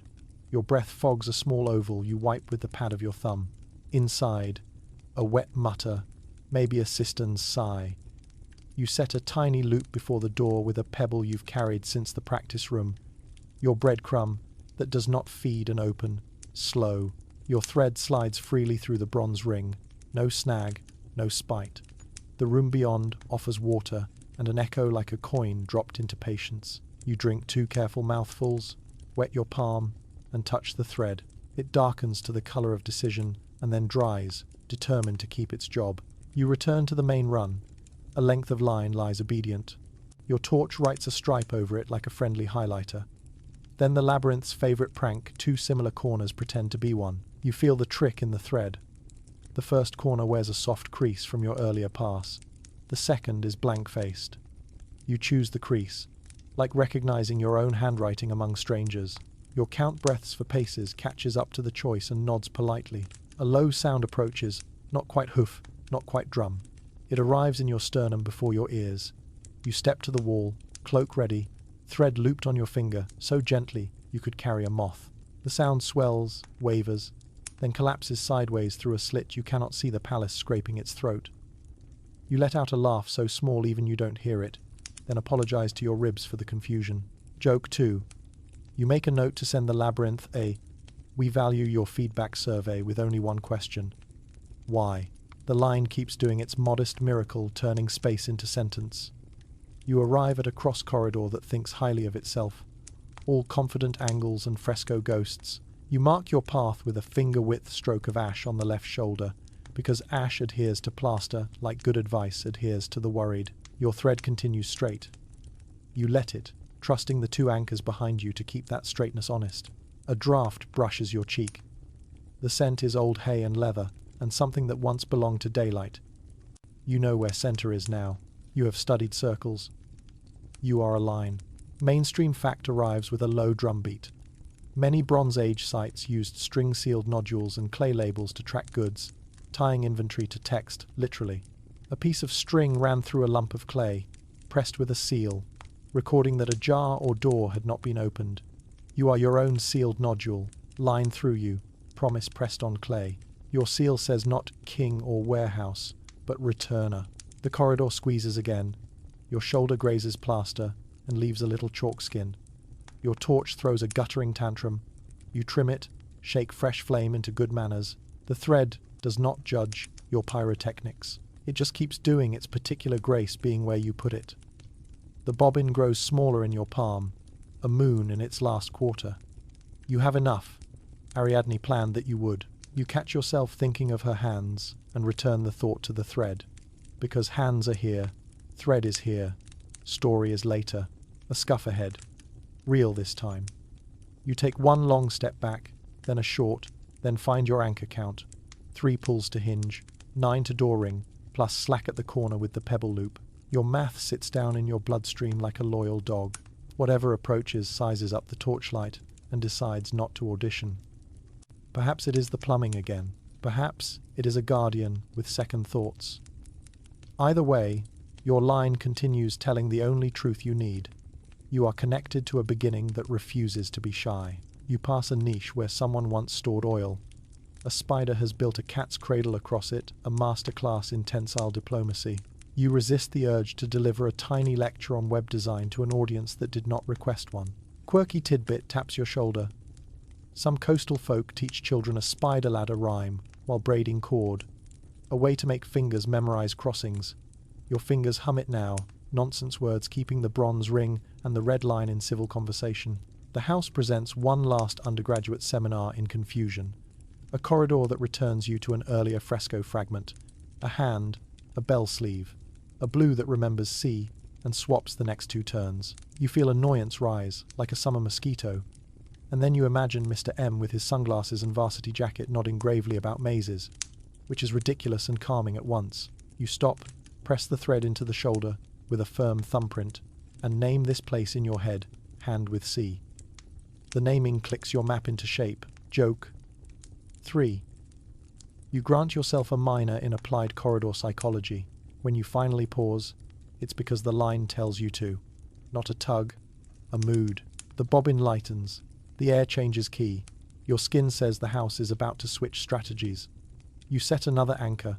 No hero points awarded. Just best practice, and let the slack settle. You drink, dab your lips, breathe on your thumbs, and check each knot with a touch that could be mistaken for affection. Behind, the door ring listens.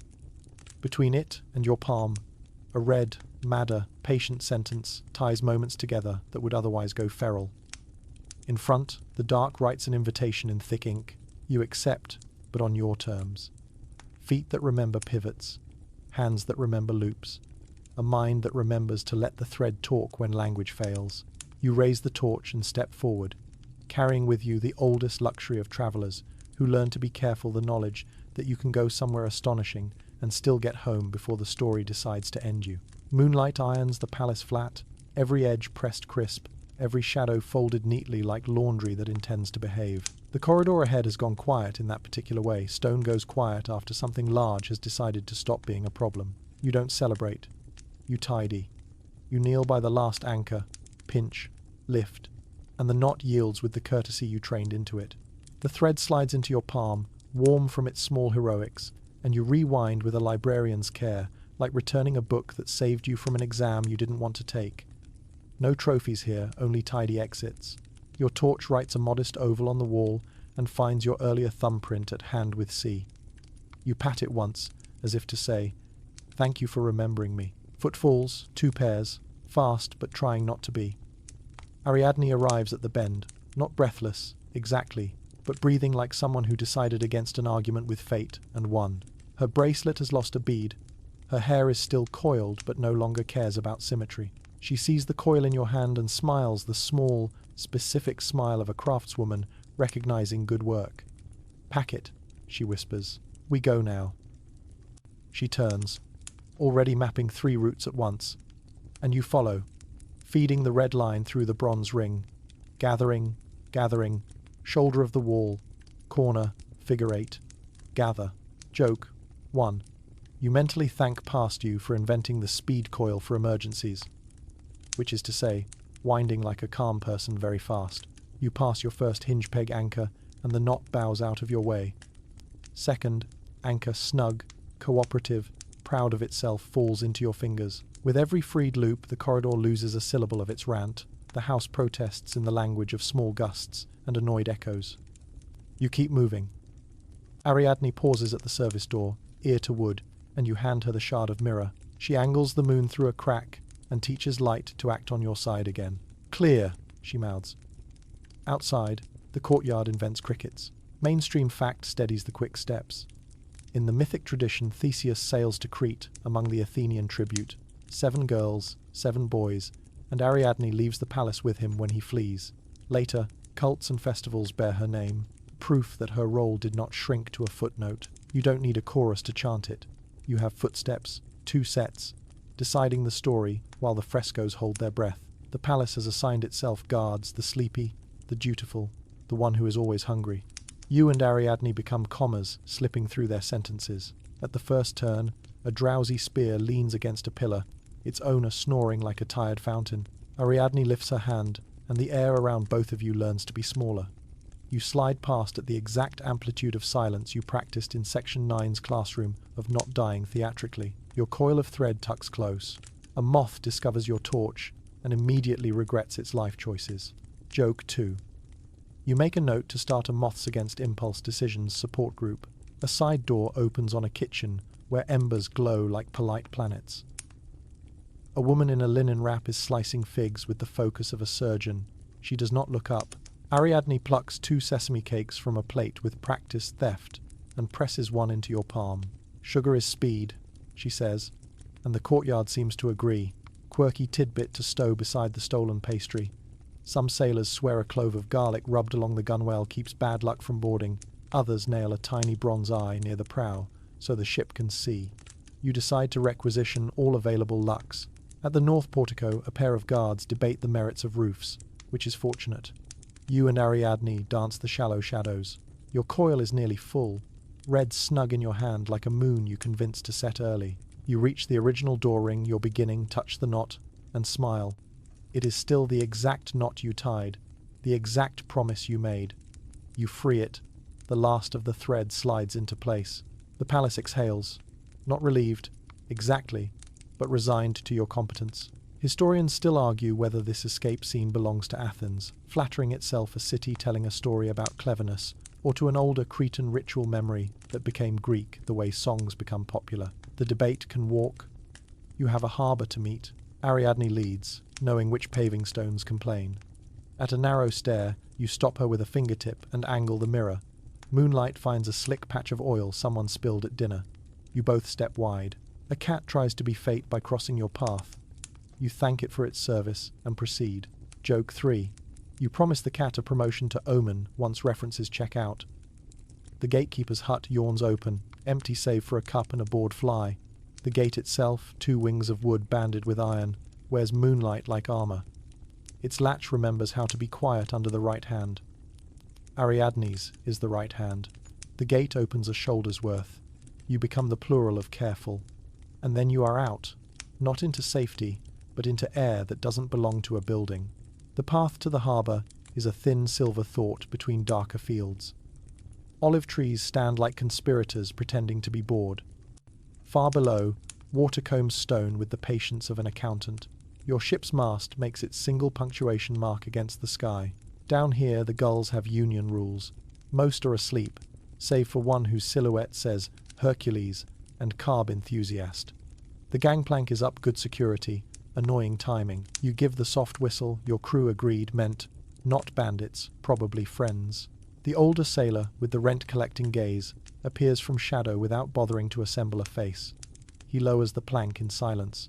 The wood sighs, like it's glad to do something sensible. You board with a step that lands like a promise.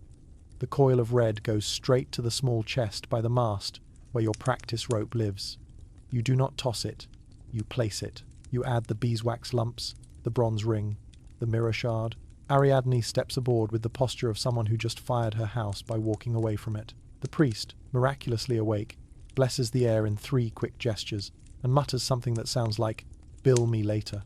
To her, orders unfurl, not shouted, simply released. Oars kiss the water, the sailcloth listens for instructions. The helmsman speaks to the tiller, the way gardeners whisper to beans. Mainstream fact rises like a small wind. Greek ships used both oar and sail. By night, crews relied on stars, shoreline shapes, and a pilot's memory of wind. Tonight, wind remembers you kindly. It leans from the north as if flattered to be useful. The black sails climb slowly, each thole pin knocking once as if to say, "Present." Ariadne stands at the stern and watches the palace's roofline become a paper cutout. She doesn't wave, she doesn't cry. She leans a fraction against the rail and lets the sea take the weight. You stand a respectful pace away, the quiet bodyguard of exits, and build the next hour in your head like furniture. Out past the breakwater, a slow left to avoid the shoal, then the long line into Moon. You check the spare oar locks, the coil of bowline, the tar bucket, the jar of fresh water you positioned for exactly this sprint before courage could call a meeting. "Thread?" the younger sailor asks, nervous in the way people get when history climbs aboard. You tap the chest. "Packed." He nods, as if you said stormproof. Which, in your language, you did. Ariadne turns and hands you the bead from her broken bracelet. "For the coil," she says. "So it begins with me and ends where you decide." You thread it onto the bobbin's tail and tie the gentlest knot you know. It feels both ceremonial and stubbornly domestic, like a ribbon on a toolbox. The city shrinks. A horn blares once from some courtyard bored with decorum. A pair of torches stutters along the quay, then loses interest. The sea edits urgency into distant punctuation. You and the helmsman measure the dark. The helmsman squints at the constellation stories and mutters a choice word about cloud cover that doesn't violate our PG-13 but gets close. You smile and point to a break. There, a lane of stars, the colour of work. He adjusts a hair. The ship agrees. Historians still argue whether Ariadne chose exile for love, was traded for politics, or was already promised to a different story, the one where Dionysus finds her on an island and crowns her with a constellation. You are not equipped to referee gods. You are equipped to change sails when the time comes, to count anchors, to keep sugar in pocket, and panic on a leash. The older sailor passes you a battered cup with water and a slice of fig. "For luck," he says. You drink. Luck tastes like good planning and fruit. The last of Knossos slips behind a darker headland. The priest sits, carefully pretends to sleep sitting up. Ariadne traces a line on the deck with her fingertip, a miniature path that stops at your boot.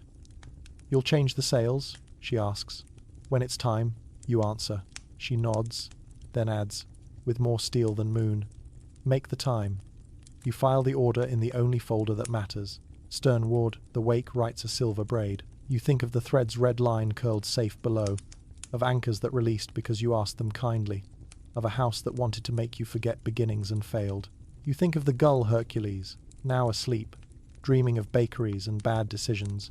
You think of the dance in the courtyard, steps twisting into map, and of your own steps tonight, which did not so much dance as refuse to trip.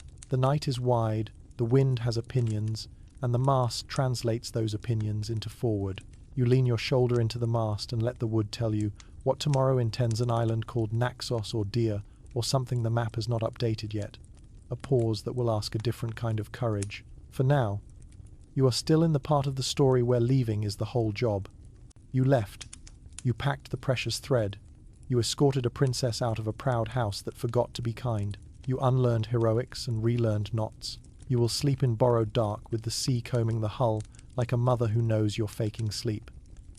And before sleep takes your edges, you whisper to the black above, "I will change you to white. I will not forget."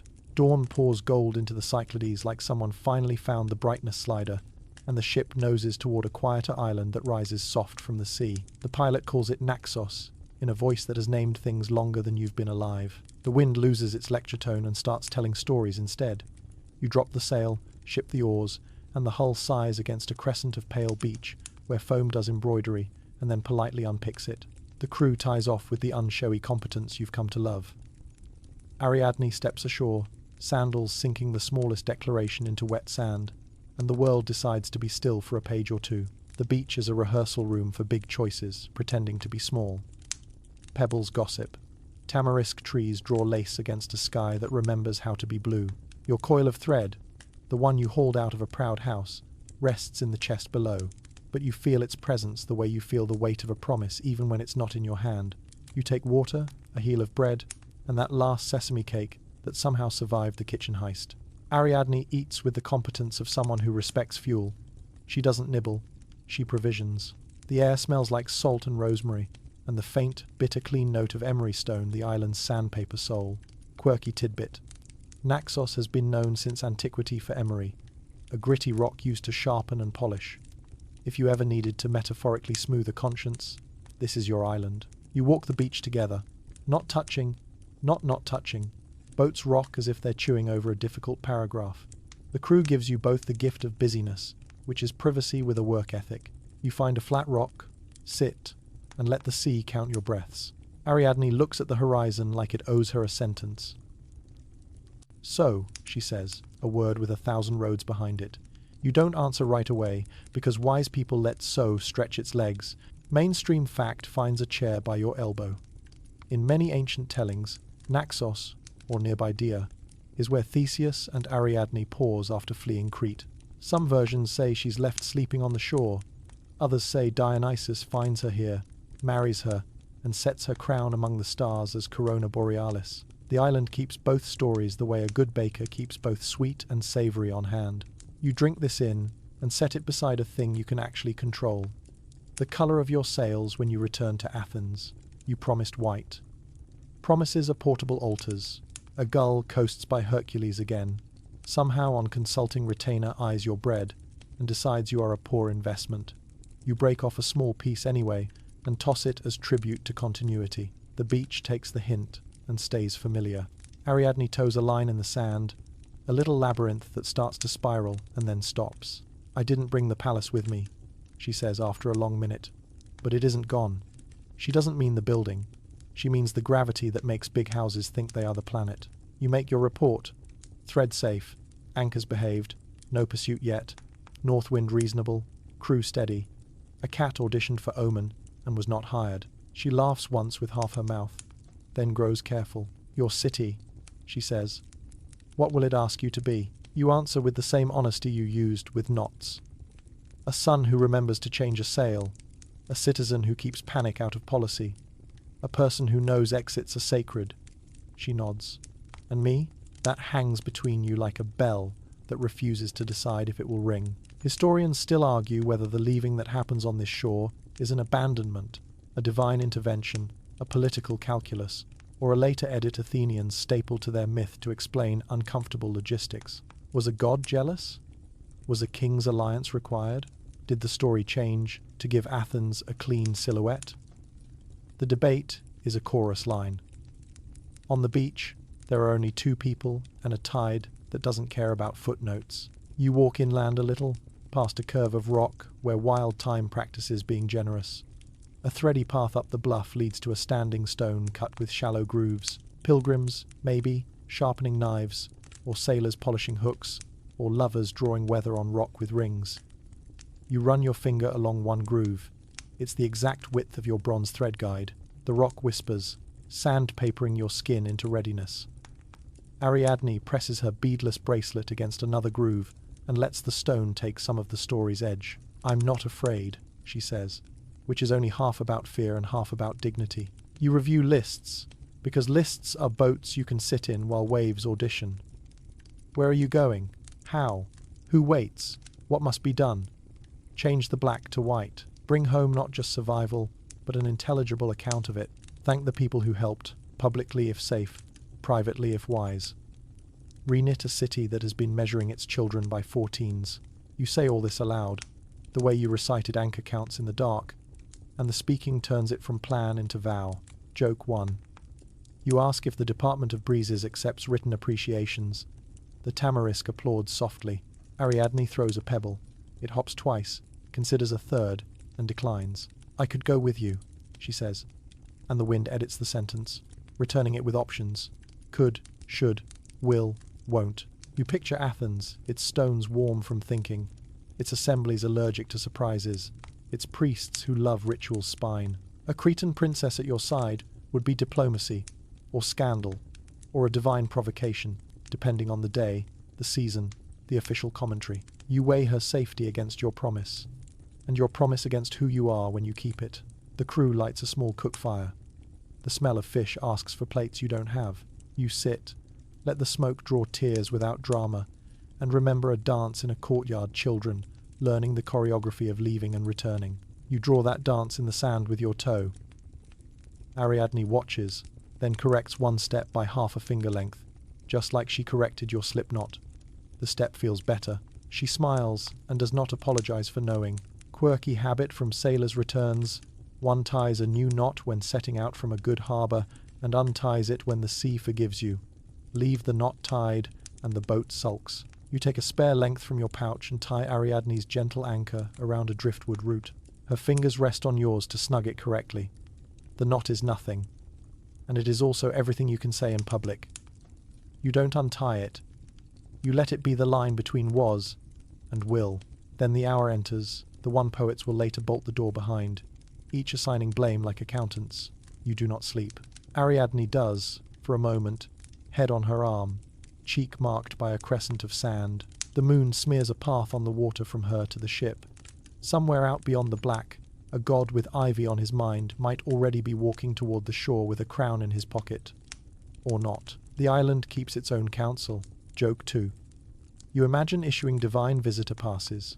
Please sign in and declare any intentions to alter mortal itineraries. You stand, because standing is a decision your body can make while your soul drafts minutes. You look to the ship, your mast, a vertical line through the middle of this sentence.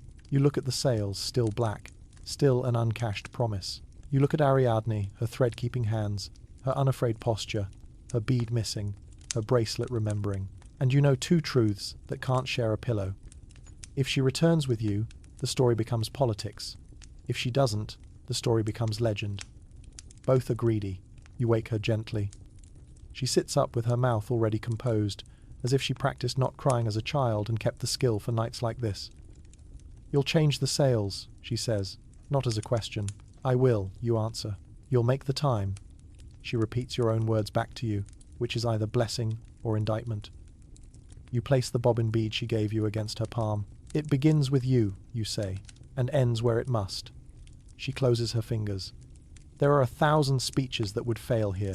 You choose none of them. Historians still argue whether you leave her because Dionysus claims her, because Athens demands a gesture to gods over foreign courts, because the ship must outrun pursuit and cannot carry a palace's echo, or because later playwrights needed a clean, tragic line to hang a crown of stars upon. The beach argues for mercy, but the sea has a schedule.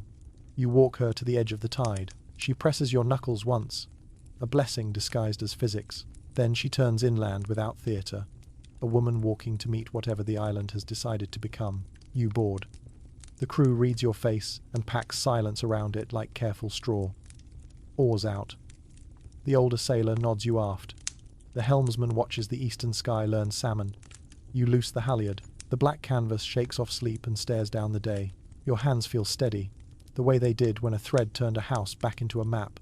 You lower the black, raise the white you prepared, because promises are only as loud as the prep work behind them. Wind accepts the color change without editorializing. Joke 3. You whisper, "New look, who dis?" and the mast carefully refuses to laugh. The beach shrinks. A figure stands at the tamarisk line, maybe Ariadne, maybe island, maybe hindsight. The crown the poets will write glitters nowhere you can verify. The crew watches you, not the shore. You nod once for the promise kept to a father, once for the debt owed to a woman who solved a house with wool, once to the patient line in your chest that keeps spelling the word return. The ship answers with forward. The gull, Hercules, wakes, yawns, and decides that today's carbohydrate opportunities lie elsewhere.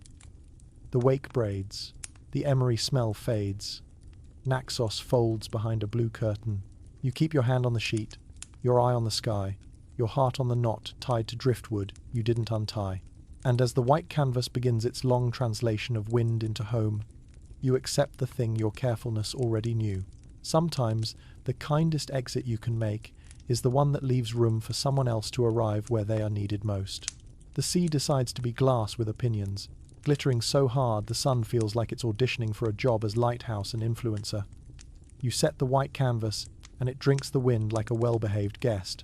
Athens is a direction at first, then a memory, then if you keep faith with angles and patience, a skyline made of stone that knows your name. The helmsman keeps the tiller under one palm, as if comforting a nervous animal. The older sailor with rent-collecting eyes hums something that started life as a counting song and grew into a prayer with no paperwork. You check the bobbin in the chest one more time, red coiled, bead tied, story intact, and then put your eyes back where they belong.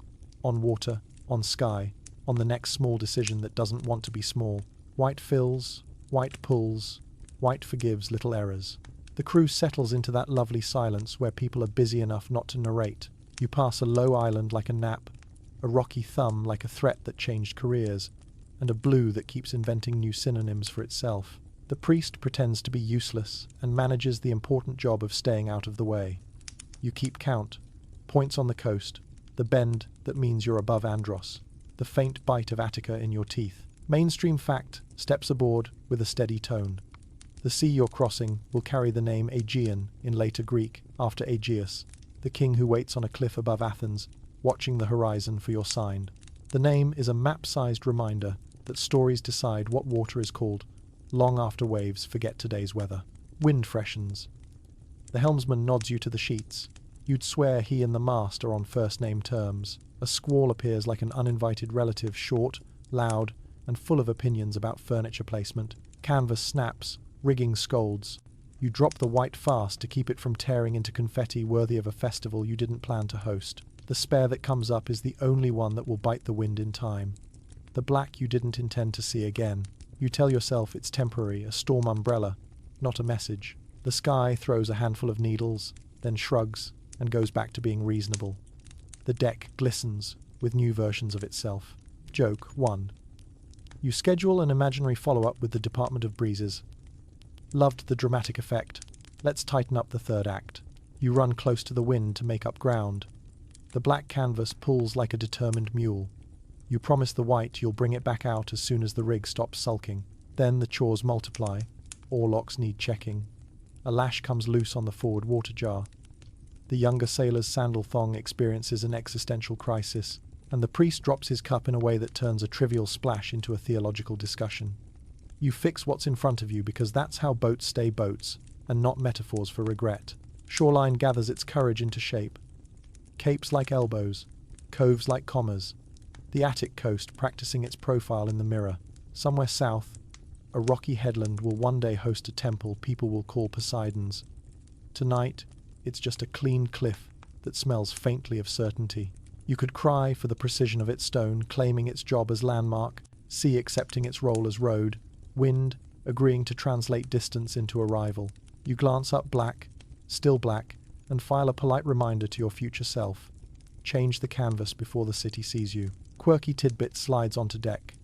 Some crews carry a little honey cake to crumble to the waves at landfall, a sweetness tax for safe arrival. The older sailor reaches into a pouch and produces one shaped like a tiny ship, ridiculous and perfect. He breaks it into 4 crumbs and lets them go, 1 to each quarter.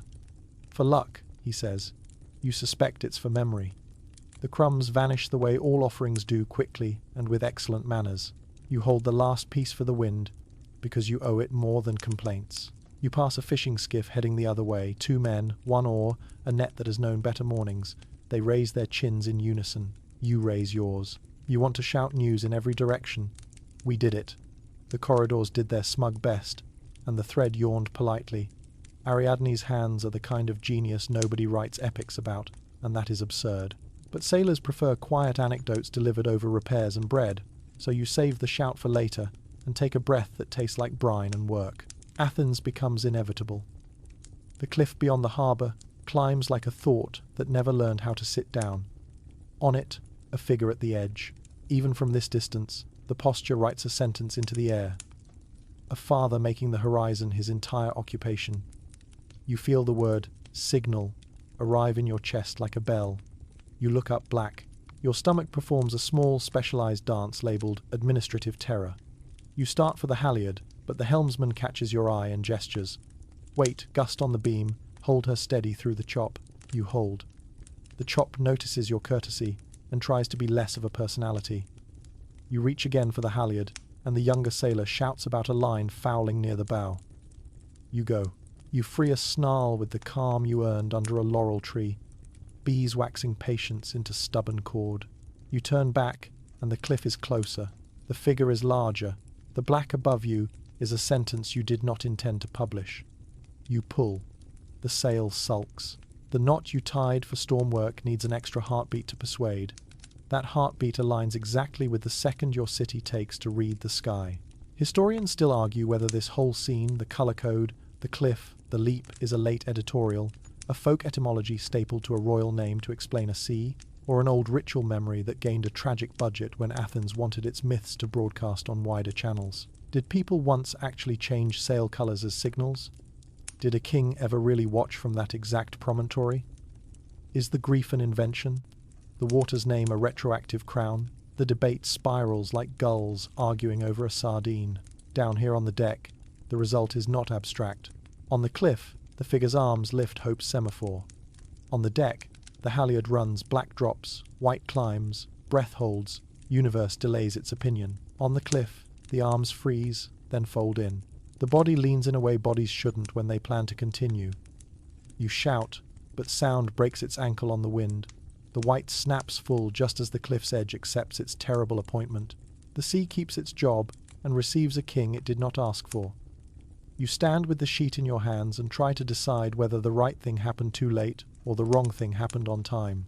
The harbour approaches in a quiet that is not respectful so much as shell-shocked. The older sailor touches your elbow like a man editing the word fault out of a sentence before it can print. The helmsman does not look at you because he is busy being kind in the only way he knows how. By landing a ship without drama, the priest begins the first phrase of a lament and then stops. Even he knows when music would be a cruelty. Joke 2. Your brain, utterly unhelpful, supplies the note that Hercules the gull would rate the timing, needs improvement, and you mentally ground him for a week. Word moves faster than canvas. By the time you run in under oar, the quay has become a summary. Eyes, hands, murmurs, the shuffle of people learning how to make an event fit inside their bodies. You see the face you inherited your jawline from. It is not here to be seen anymore. The black you raised for 10 minutes and the white you set for the home stretch have combined into a story that will be told with the mysterious arithmetic of grief. 2 colors equal 1 name for a sea. Mainstream fact returns for its last bookkeeping entry. From this day forward, every schoolchild who learns maps will trace fingers over the Aegean and say, Aegeus, the king who watched sails and misread the future by a heartbeat. Your hands smell of rope and fig and a little pitch. You would wash them, but water looks very occupied right now. A woman you recognize from festival days places a hand on your shoulder and then withdraws it because touching you would acquaint you too directly with the reality you cannot revise. Someone begins to speak about ceremonies. Someone else mentions succession. A third person, practical and therefore holy, asks whether anyone has eaten. You step onto the stones, and your legs remember stairs. The city folds you into itself the way a careful drawer accepts the tool it was made to hold. You look at the mast, at the white moving gently because wind refuses to be solemn. You picture Ariadne on a beach that will soon be translated into constellations by poets with opinions. You taste salt that isn't from the sea, then get to work, because loss does not cancel lists. You help furl, you coil line. You answer questions with the spare, clear sentences of a person who understands how to deliver bad news without performing it. Joke 3, the softest one you will ever attempt. You promise the helmsman you'll paint the sheet cleats a colour that refuses to blend with storms. He snorts, which is his way of crying. Night leans down early, either in respect or because the day was too heavy to lift. Lamps bloom like small, stubborn sunrises. In the square, a man you've argued policy with for 2 years presses a cup into your hand. For the throat, he says. You drink and find it is exactly water pretending to be braver. You look at the hill where a figure stood and didn't anymore. You look at the thread chest on deck safe. Red, coiled, bead in place. Beginnings like to go home. Sometimes they do. Sometimes they rename oceans instead. You become the kind of tired that has posture. The city folds its grief into protocols. You fold your shoulders into duty. People look to you with faces that say, "Please decide something we can carry." You do not climb a throne so much as you pick up a ledger. First entry, do not let the cliff be the only monument. Second, teach the next forgetful morning why sails get changed before anyone starts waving. You walk the harbour with the helmsman at dawn.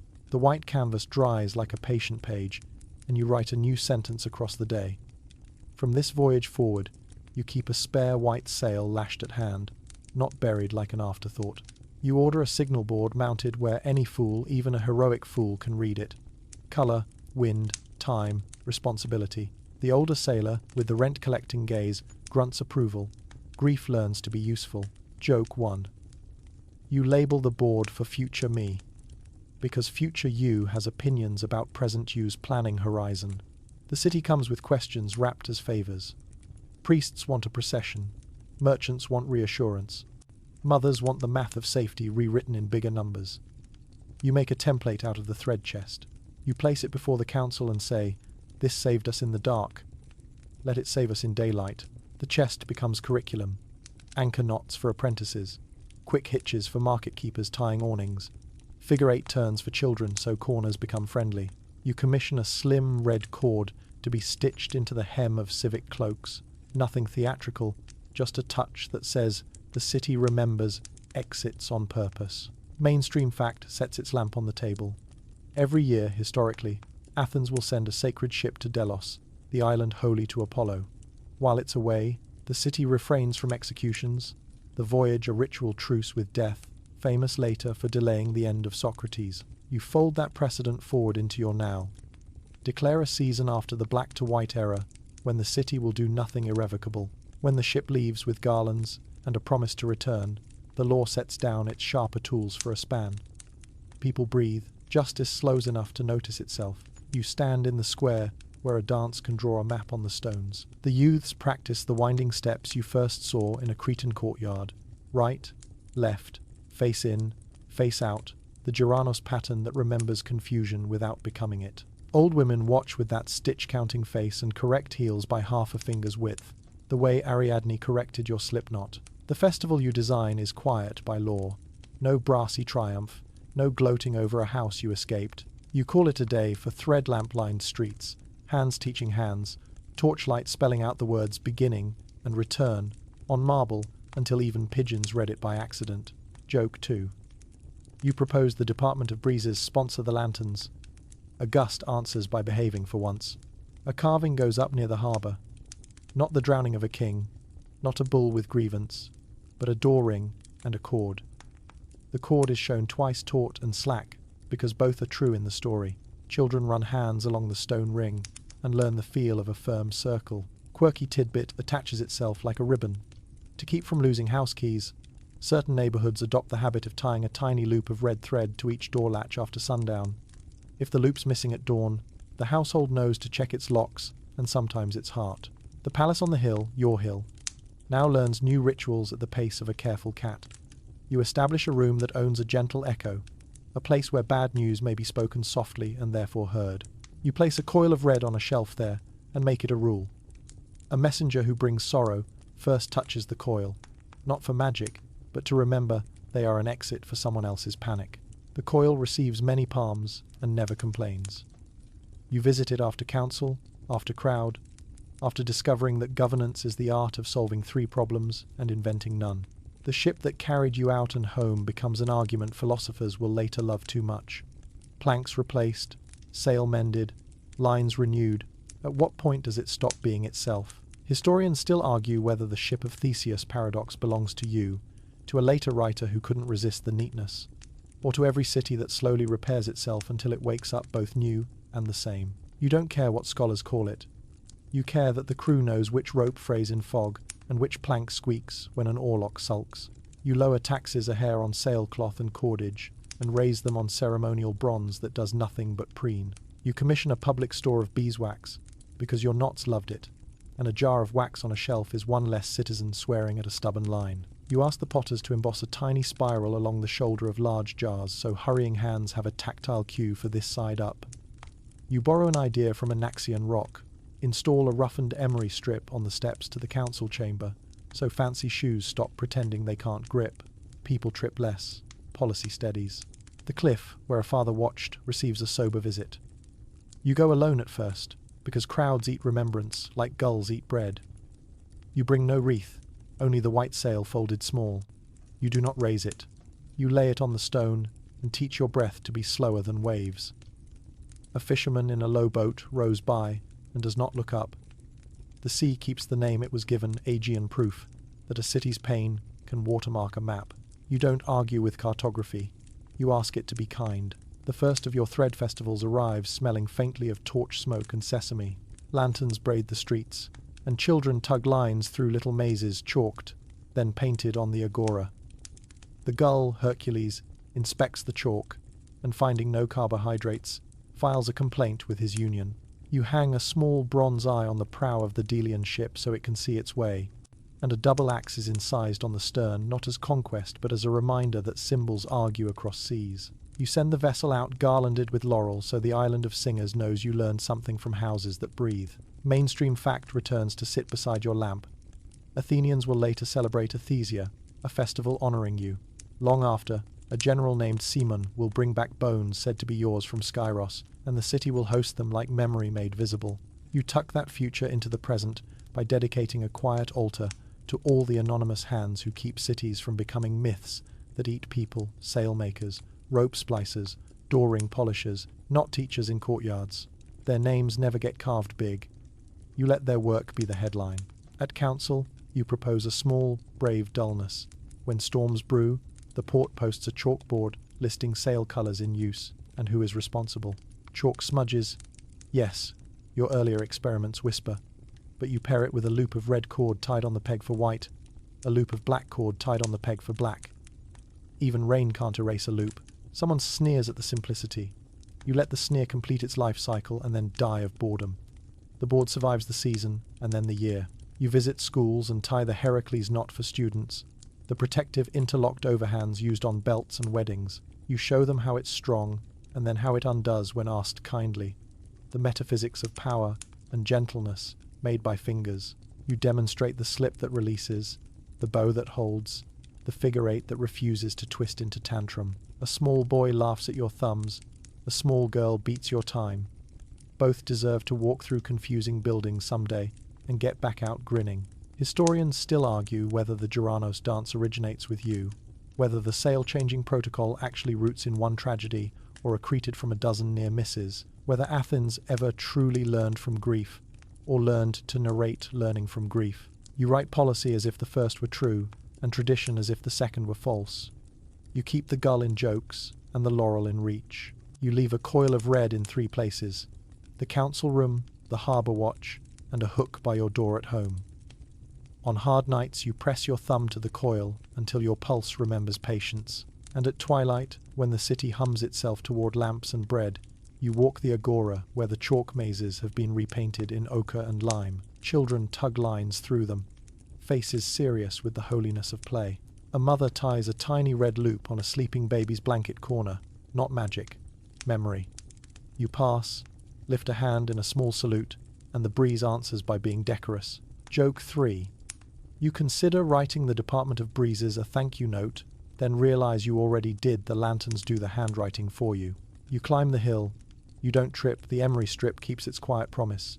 In your room, the coil waits on its hook like a soft star with errands. You touch it and whisper the civic litany you've smuggled into your days. Shoulder of the wall, figure 8 at corners. Breathe on your thumbs. Retreat by count. Thread always in touch. The city exhales below you. The sea wears its new old name with dignity. And the sail, white, folded, obedient, leans in the corner like a lighthouse you can carry. You turn your whole life into a packing list that happens to be a city.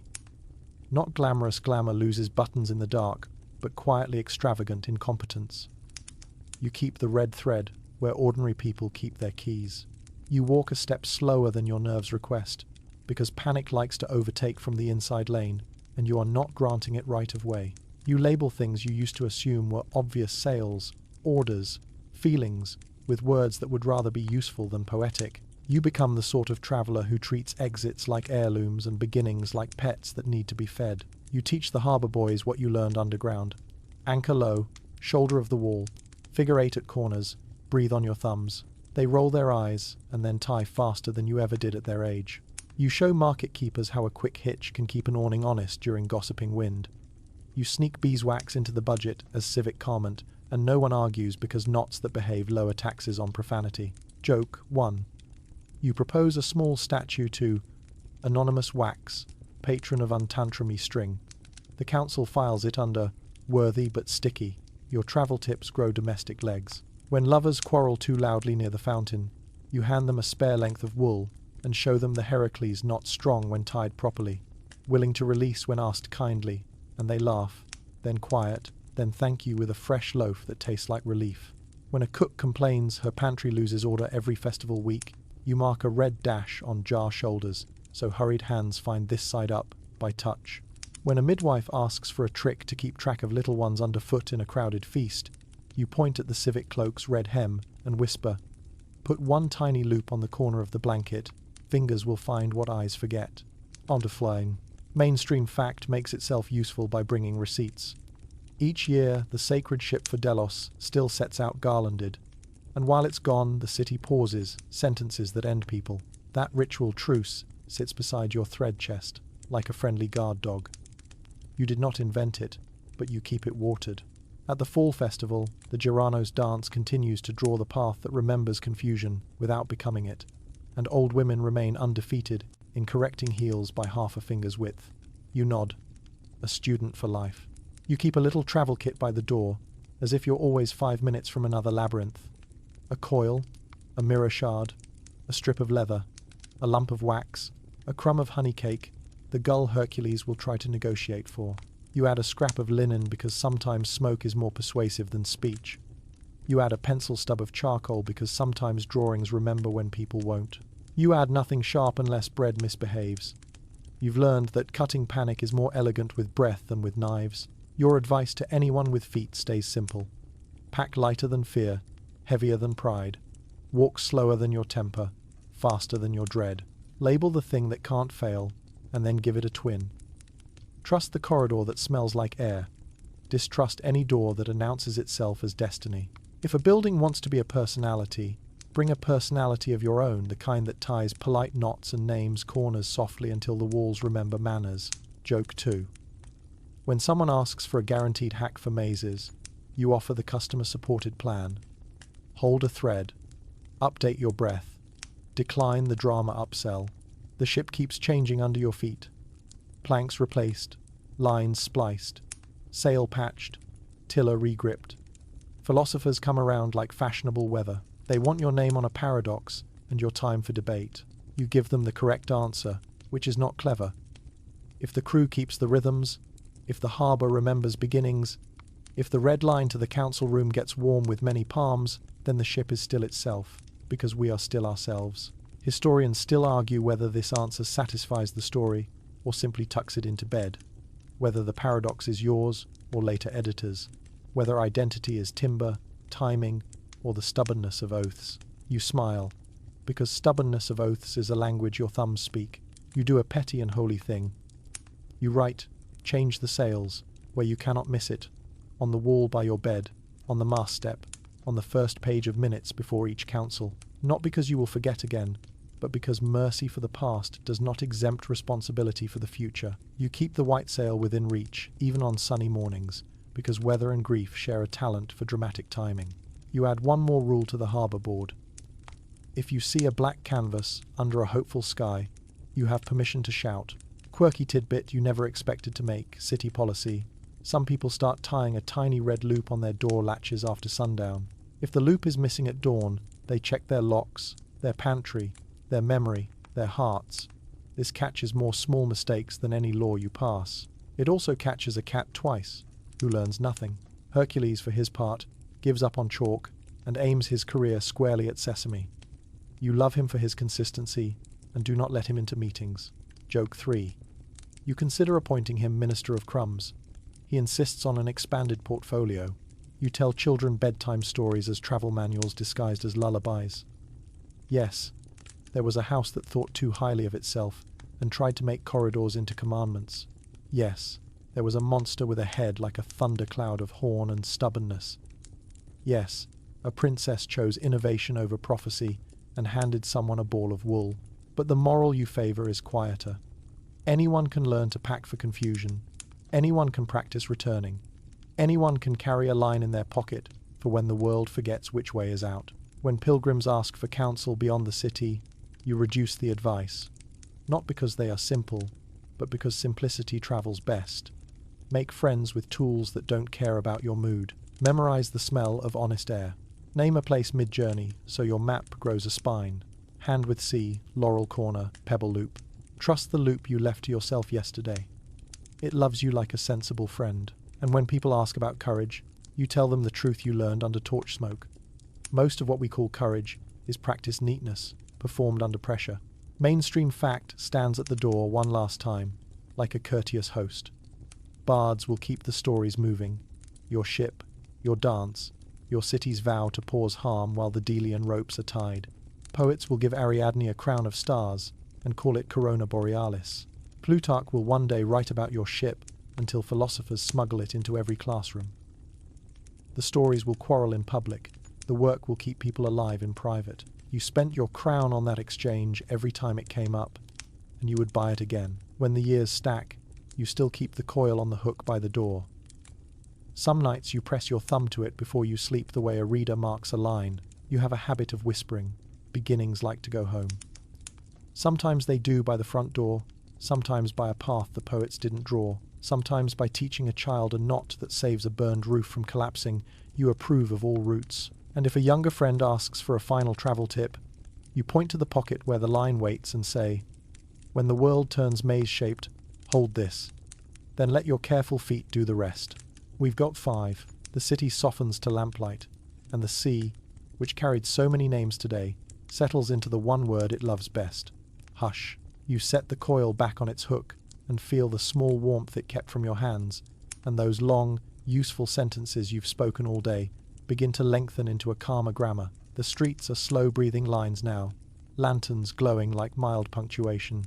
Steps loosen their opinion, doors remember their gentler creak, breezes fold their credentials and rest. You sit where you can see a sliver of water and a sliver of sky. The harbour posts stand as quiet markers, not asking to be read. You let your shoulders drop a finger width, then another. In the room behind you, the white sail is folded with the patience of snow, and the little chest holds the red line, the mirror shard, the leather strip, the beeswax tools sleeping like good animals. Your breath unknots itself and chooses the longer path in and the longer path out. If thoughts arrive, let them be slow travellers. A laurel leaf catching moon, the careful turn at a corner, the polite tug of thread against skin. Let the gull be off duty, dreaming of harmless pastries. Let the house on the hill be only a silhouette against a kind sky. Evensong fills the stones with a warmth that is almost a lullaby, almost a tide, almost someone you love writing your name in quiet air. You are returning, even here, even now. The map shrinks to the edge of your bed, the line becomes the rise and fall of your chest, and the maze so busy in daylight loses interest and wanders off to bother no one. Let your eyes grow heavy the way sails grow full. Let your hands remember the softness of wool. Let the last knot loosen without hurry, and the last door close without sound. The city will keep breathing, the sea will keep its hush, and you can drift, easy as a thread laid along a friendly wall, into sleep.